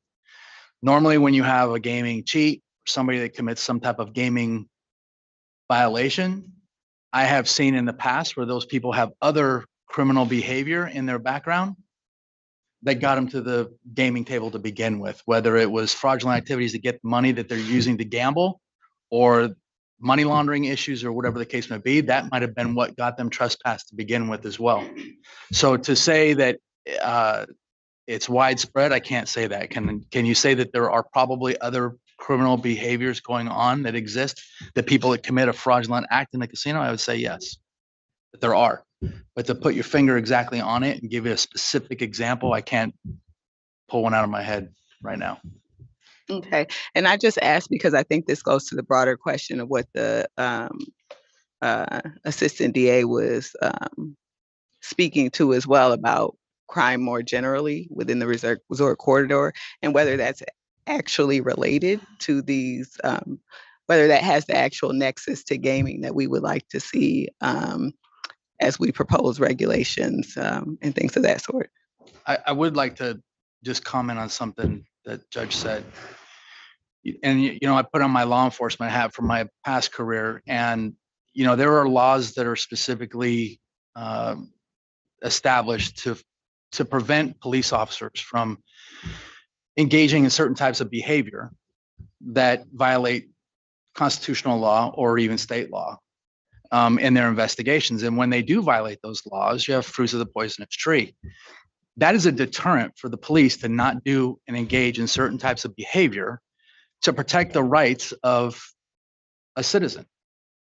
But when you talk about the common sense aspect of this, I kind of look at it almost similarly. And I guess you get into a legal debate over it, but if you're looking to deter, we're telling a person that has violated the law, the deterrence is that you are not allowed to come back on our property and game again.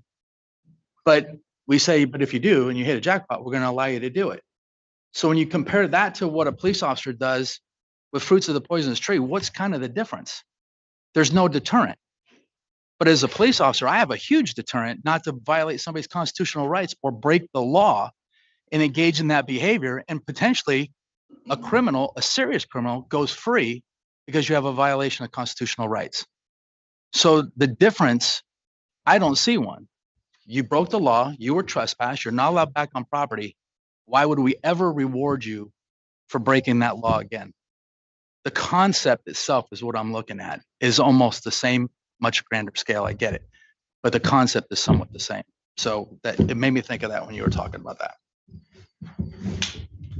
Other questions?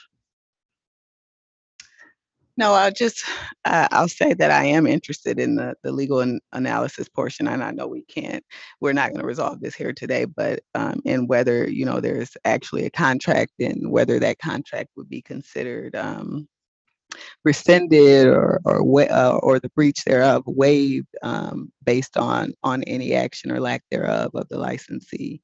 So I am interested in that, having that further discussion and analysis. And I as well. And like I said, we haven't done the research, and as we draft this up, it may have to be, as I mentioned earlier, it may have to be a question for the legislature. Your question or statement about there's no contractual agreement, you got to take that to the other side of that coin. So if there's no contractual agreement when they win, that means there's no contractual agreement when they lost. So as you talk to your general counsels, run that through them. As you talk to your compliance people, run that through them. As you talk to your C-suite people, run that by them. My guess is, because this is the first discussion that's happened to my knowledge publicly about this, my guess is the industry did not push it for the past several decades. Mr. Tomaso, you may be right. Maybe nobody wanted to bring it to the big scary board because they were afraid of this conversation, which, by the way, I'm not afraid of any conversation. Bring up anything you want. So I appreciate all of you being here and providing your inputs, and well, I will lean to whatever the industry wants to do to prevent crime. and make this a safe environment for all of our patrons. So I look forward to us going back and doing our homework, you all doing your homework, and then we'll decide if it's a regulation, a statute, or whatever may happen from that. Thank you, Chair. Just to add one more thing to the whole issue of contracts. A condition precedent to any contract is you must have a meeting of the minds. You do not have a meeting of the minds in this scenario. The illegal trespasser is already put on notice. We're not engaging in a contract with you.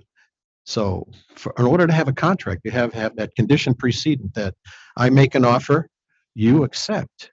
And here's the consideration. You might win a jackpot, you might not. The consideration for the casino is I might win your money. The consideration for the patron, or the trespasser, I should say, is that he might win money. But you have to have that condition precedent. That's contracts 101.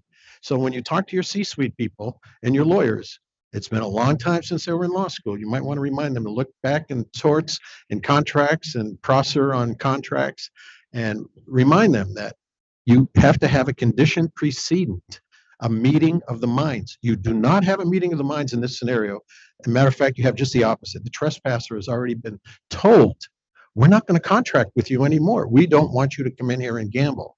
The whole contract revolves around gambling. We're telling him, do not come back because we don't want to contract with you. We don't want your business. You don't have a contract. That's simple. So where's the meeting of the minds when he lost? He's at his own risk. He's been. But there's no meeting of the minds. You got to give him his That's money right. back. You don't need a meeting of the minds there because there's no contract. There's no contract. He wants to come in and gamble and he loses. He won't come in again if he's put on notice. So I think we can resolve this either with a reg or a policy. If we don't want to go through a whole reg process, we can just issue it as a policy. Send a notice out to the entire industry. I'd like to get some feedback maybe from the industry, from your superiors, your C-suite people, how they would like to have us approach this issue. Thank you all. Appreciate you being here. We're going to take 11-minute break till 5 before the hour, and we'll come back on other separate issues. Thank you. We're in recess for 11 minutes.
We okay? All right, we're back on the record.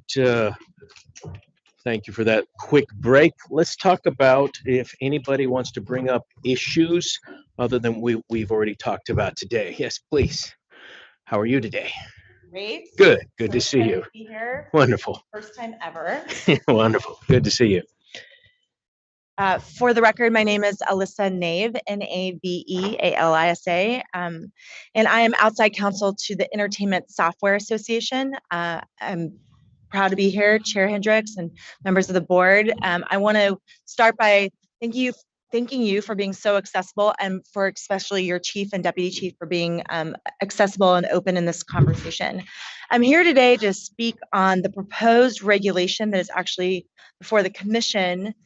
We didn't have a chance to speak about it before the board, and so we thought it'd be important to come to you as we have this ongoing conversation. That's the proposed amendments to regulation 221201 and the new regulation, which is 221202.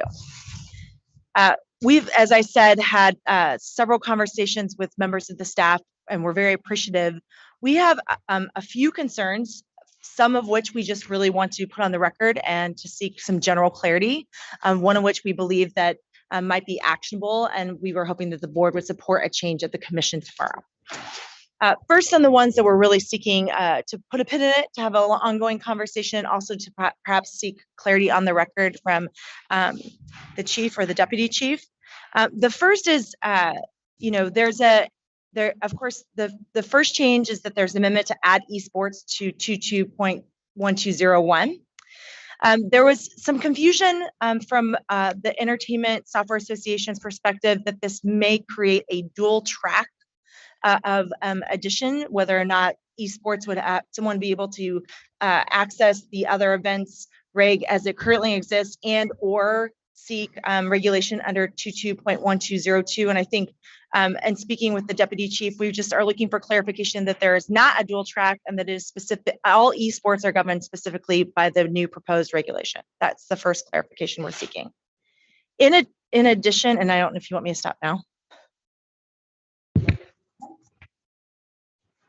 So if I understand what you're asking, Ricardo Lopez, Deputy Chief for the Enforcement Division, if that new regulation is creating a dual track for the approval of esports events, so there's esports events have always been an other event, and there's already that regulation in the state gaming regulations.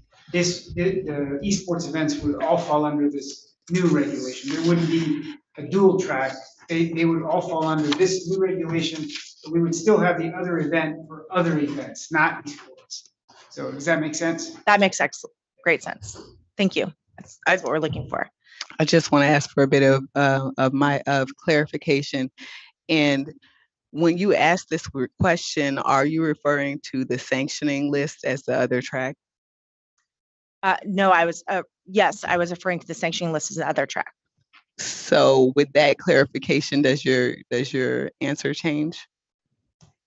With that specificity, it might change a little bit. There is within other events, there's a couple different things there. So when you look at it, you have provisions A, B, C, and D. So C there, or B, there is a sanctioning organization. That is an avenue, if there was anything on that list, which there is nothing today, that would apply for anything or any type of other events, and also esports, because esports is another event, right?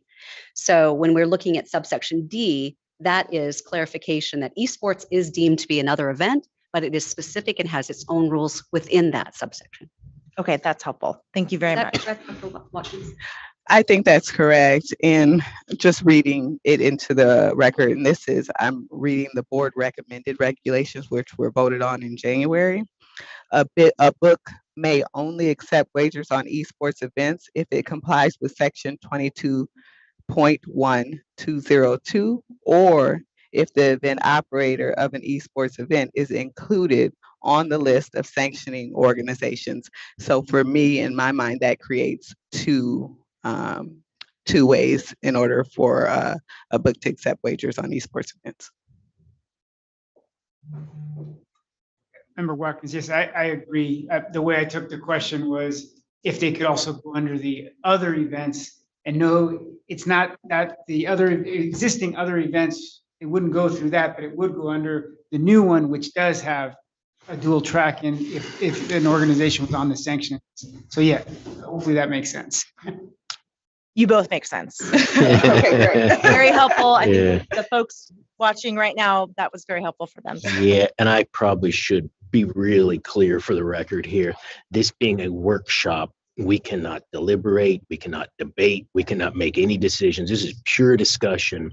So anything you've heard today, anything you hear today, you need to talk to the commission because the board has already voted. So not an inappropriate time to raise esports, certainly governed now by enforcement division and all, but we just need to be very clear that we're not voting or deliberating on anything that was previously decided or anything the commission may do.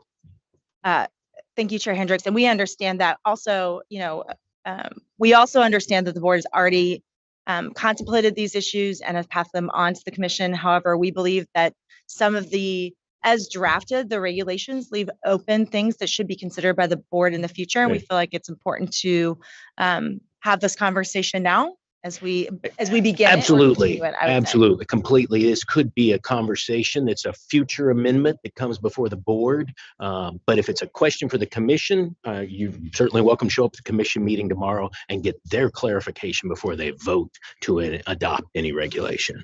And to be clear, it's our intent tomorrow at the commission to specifically address the third issue that we are going to address, which is the amended doping language that was added at the January meeting. Go ahead and explain that. Feel free, please.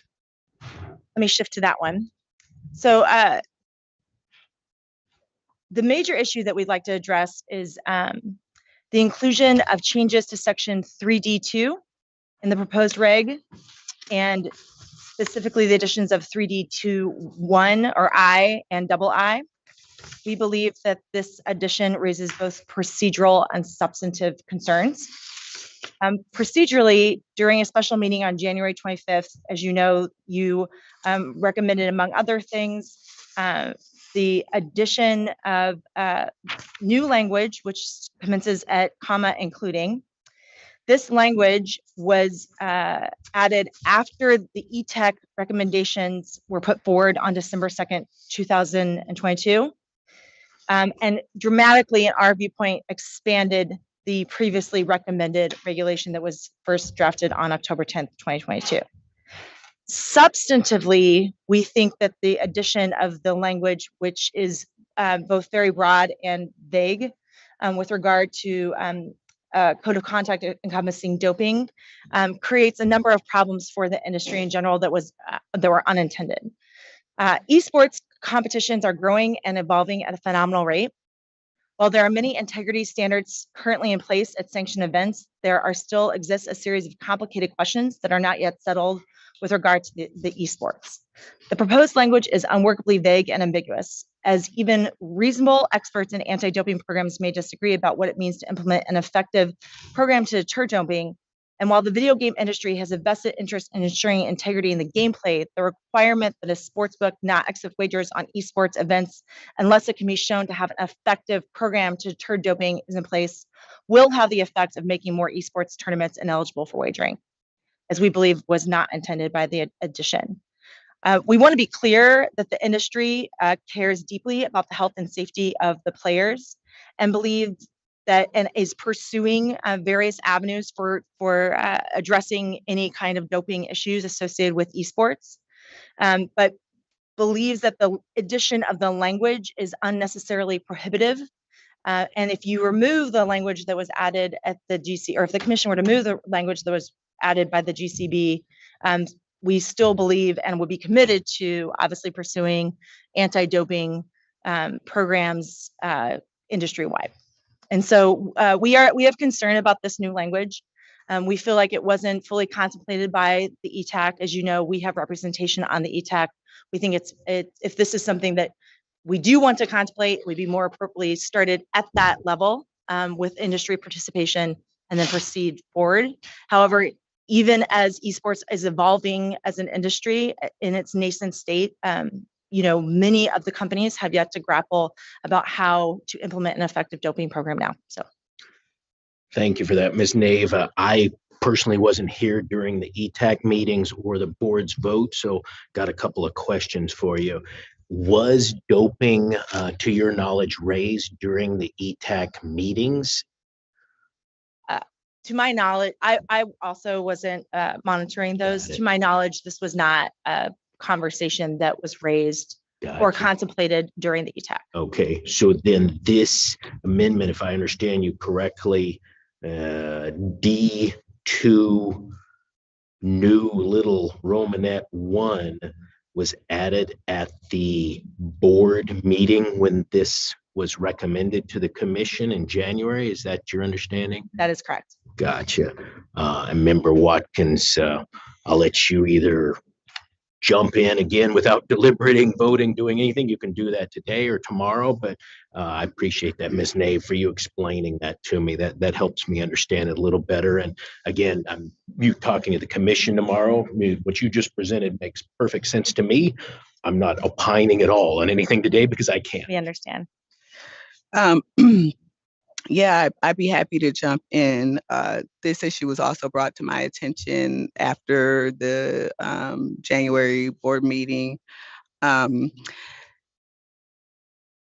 Deputy or Chief Caruso, I would like to get your input on whether or not it is appropriate and whether this matter is properly noticed for me to opine on the recommendation that was passed.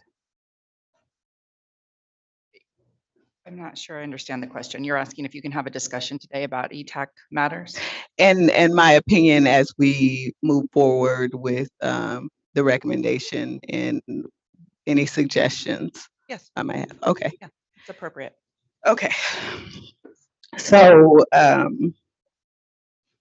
like I said, this was brought to my attention after the recommendation was passed, and what specifically was brought to my attention was that this could have the language about having an effective doping program could have unintended consequences to mean that it could actually require drug testing. The language doesn't specifically state that there must be drug testing, but it does say an effective program to deter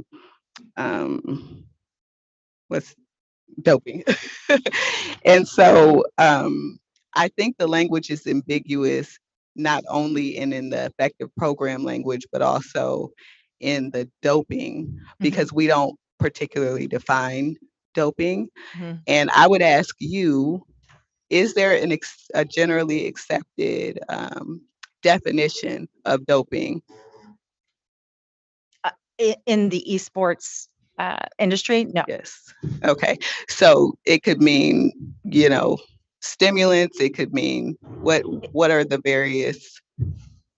I would say part of the problem, I've said this before, which is because it is called esports, we often liken these electronic game competitions to traditional sports arenas, whether or not that be boxing or UFC, where there is a clear and definable effect that, for example, doping would have on the sport competition.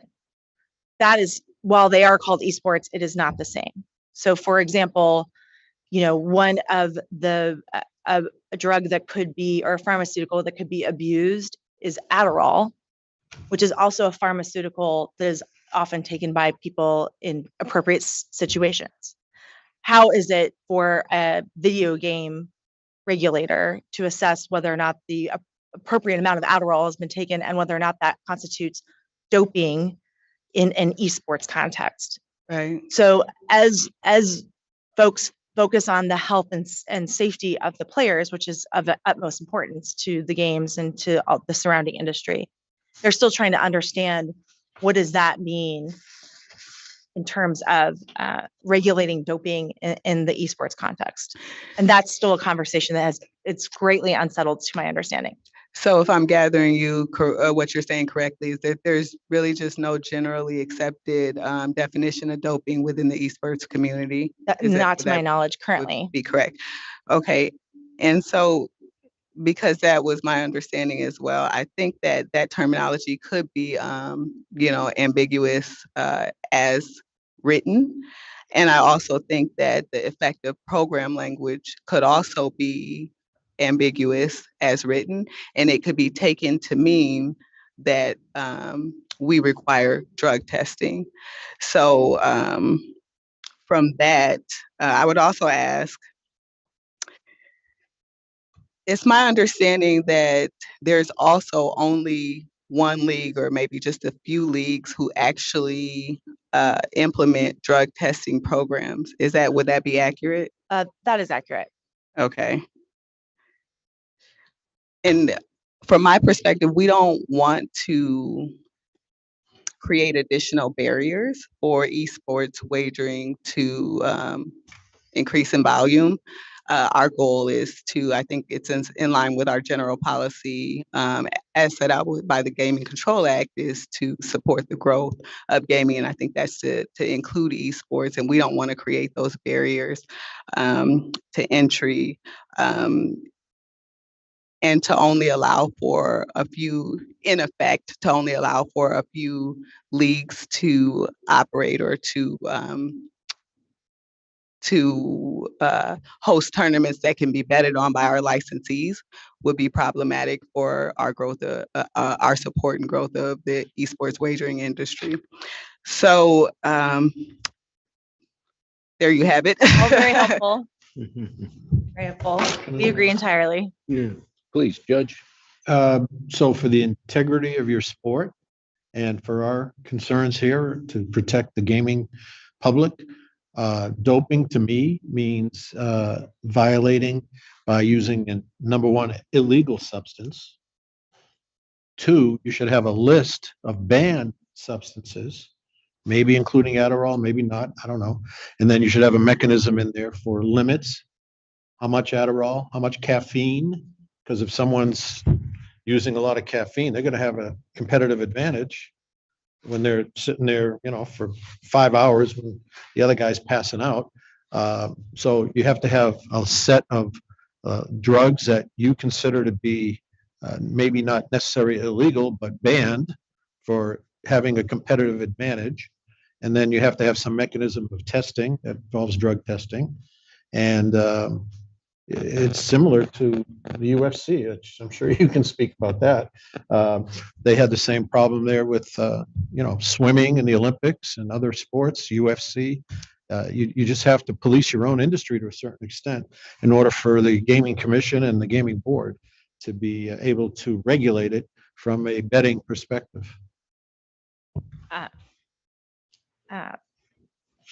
Judge Assad, we understand that concern. However, I will say that there are substantial differences from a UFC fight or a boxing fight to an esports tournament.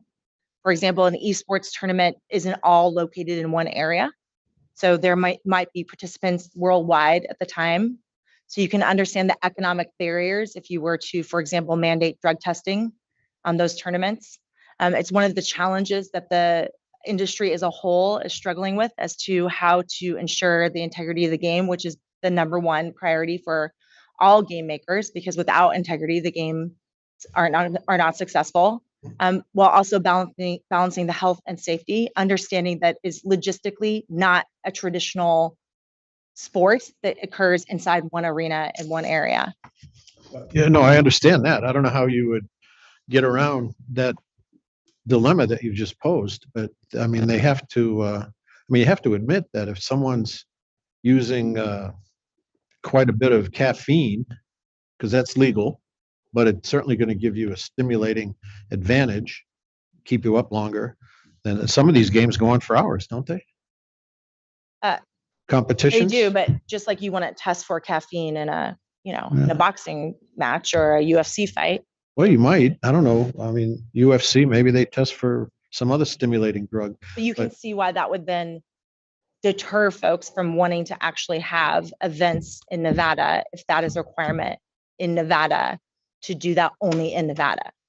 I mean, there are cities across the nation that are building entire esports arenas and are trying to take the esports tourism for that. When we first worked on the legislation that created the ETAC, this Mhm. was an ongoing conversation because the challenge is that yes, you want to ensure that there's an integrity of the game here in Nevada, Right. but at the same time, there's no other state or nation that has esports in it that has a similarly situated regulatory body as the ETAC. And we had a lot of policy conversations about whether or not this would actually deter esports in Nevada rather than create a sanctioned regulatory body. It's very similar to the evolution of regulations surrounding, UFC, for example, as it evolved nationwide and worldwide.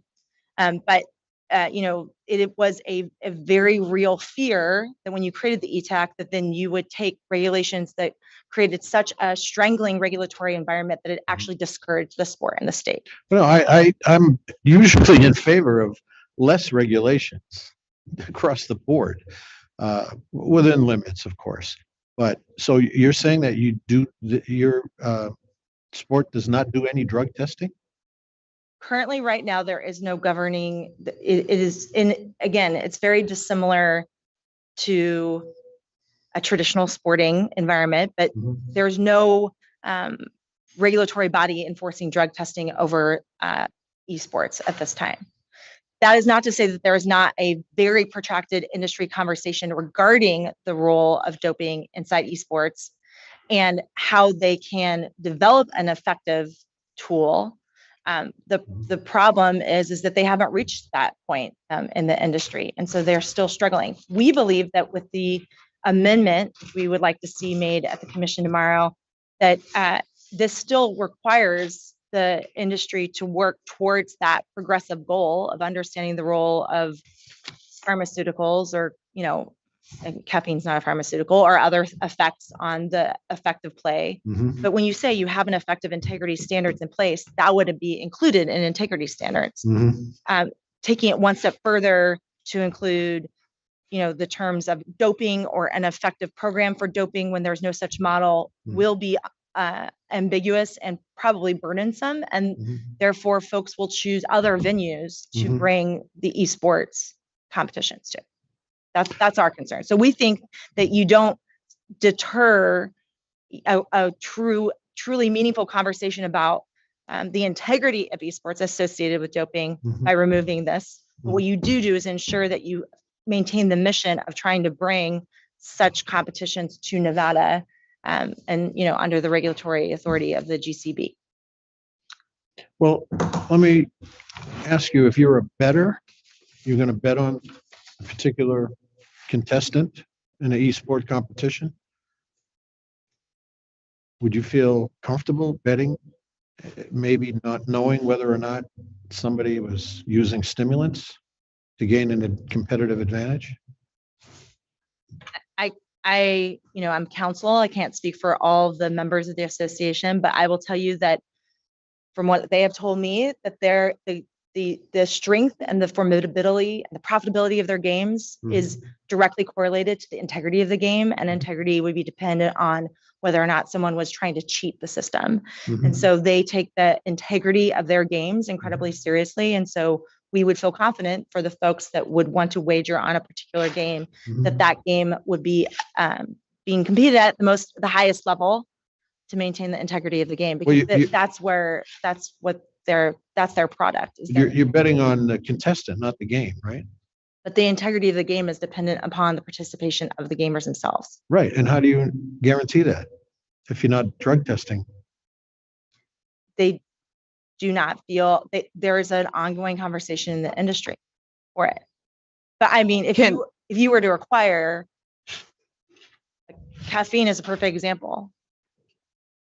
If you said you had to, regulate, or you had to test or evaluate how much caffeine a participant can have, that would just be so onerous that why would they participate here in Nevada versus Philadelphia or Florida or Milan or wherever.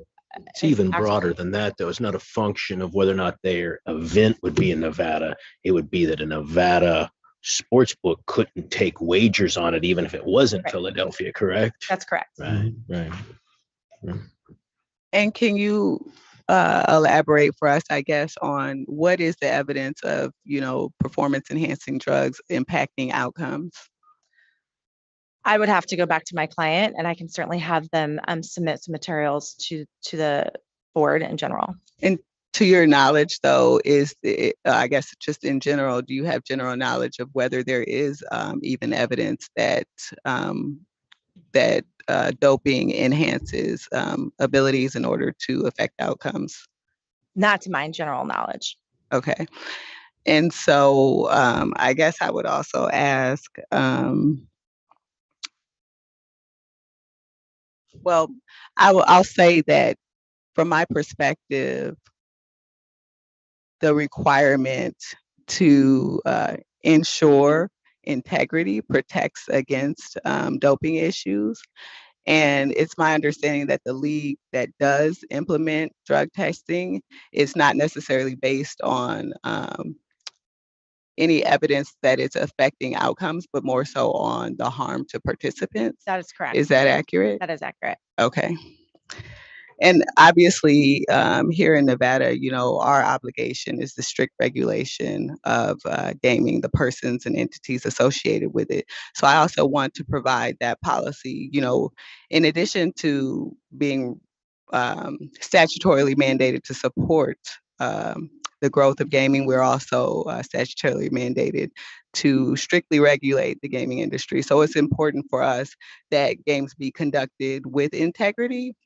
But I think that integrity standard is protected in the language that's proposed or that has been recommended to the commission. And I'm not aware of any other standard for a book that has this doping requirement as it relates to sports or traditional sports. Interesting question. If I follow what you're saying, Member Watkins, you're saying that for a book to take a bet on what we'll call one of the major sports, you don't believe, and I'll ask this perhaps to enforcement, that it's not a requirement for the NFL, NHL, NBA to have an effective doping program? I'm not saying that they don't have those requirements, but I don't know if those requirements are written out in our regulations. Yeah, that's what I'm getting at is they do, but the question is, can a Nevada sports book take a wager on those events without having proof to the Gaming Control Board that they have an effective doping program? Are we aware, and I'll ask that to enforcement or the Attorney General's office, are you aware of us requiring other doping programs? Yeah. So Chief Torgerson, for the record, with traditional sports within Reg 22, we really are reliant upon the leagues that govern those sports to conduct that business. And we don't get down in the weeds with that. We feel that those traditional sports have evolved and that they're stable and those leagues are doing their jobs. We meet with those leagues annually. We keep in touch to know that their best practices and integrity is in place, and they police their games and their tournaments. So we don't get involved with that. No. Right. And for unarmed combat, that goes to the athletic commissions of the states and around the world. As Ms. Nave's father spent many years on the Nevada Athletic Commission with a STEAM background and knows a lot about. So we would defer to the athletic commission to say, is this a licensed event? Yeah, interesting question. Let me ask you, Ms. Nave, looking back at D2 little Romanet 1, it's actually got two pieces. It says prohibitions on doping by participants. And let me read the whole sentence. Have effective integrity standards in place, including without limitation a code of conduct which encompasses prohibitions on doping by participants and an effective program to deter doping. Does your organization have a problem with the part that says a code of conduct which encompasses prohibitions on doping by participants?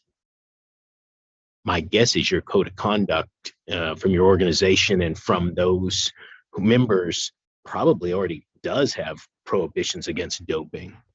I would believe that they would be amenable to that, but obviously we haven't had Yeah. that conversation. Yeah, because the other part's really where you get into is the big word is effective. And Right. then who determines effective? And we certainly don't have the expertise here at the Gaming Control Board to determine whether or not a program is effective or not. Mhm. But I think we could determine whether or not the code of conduct encompasses a prohibition.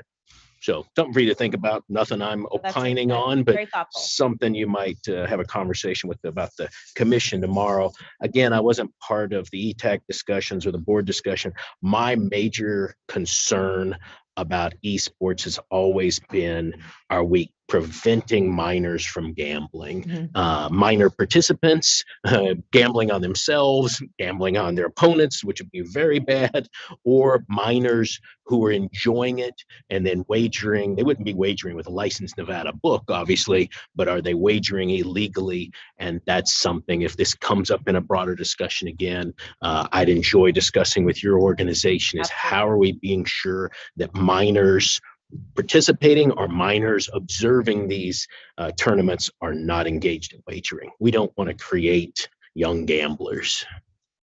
We couldn't agree more. Good. Wonderful. I just want to clarify that earlier I may have stated that I was in support of the recommendation as made, but that would include the doping. And so what I'm in support of is the language without the Roman numeral 1. So the D2-1, Mhm. as you suggested, because I don't think that is necessary. Doesn't sound like it was debated either at ETAC from my understanding. Correct. Yeah. So, Or not, I guess we didn't have a thorough conversation on the record about it during our board even at the meeting. board. Right. So something that you can, if you are willing to or want to tomorrow at the commission meeting, you're certainly welcome to bring that up because you were there. Myself and Judge Assad weren't there. So that's up to Member Watkins, whether or not she does that. And as we've talked about, great that you'll be in front of the commission tomorrow to talk about these specifics. I will say on behalf of the board, we thank the ETAC, all committee members who spent an enormous amount of time getting these regulations to us. And I know the commission is eager because we had a freeze period for the past 6 or 7 months where they couldn't get involved in the discussion you want to have, Ms. Nave, that I think they'll be willing and eager to hear from you tomorrow and hopefully move this forward. So exactly as Member Watkins mentioned, we want to encourage more legitimate, integrity-based wagering in this state. That's part of our mandate to do, is to have more business in the gaming industry. And so we hope that this accomplishes that goal. Well, I appreciate your time, and it's been an honor to appear before you. Can't say I'm going to be here that often, but it's been a great experience. Great. Thank you so much. Appreciate you being here. Thank you. I'd like to add to my hope is that the commission is able to get something passed tomorrow, because I think these regulations have been a long time coming. And as you said, Chair, it's important to the growth of the esports wagering. So I hope something is able to get passed tomorrow. Well, and on behalf of the association, it is not our intention in any way to ask for the regulations not to be passed, but we would seek the change requested regarding doping. Good. Okay. So thank you so much. Thank you. Appreciate it. Thank you.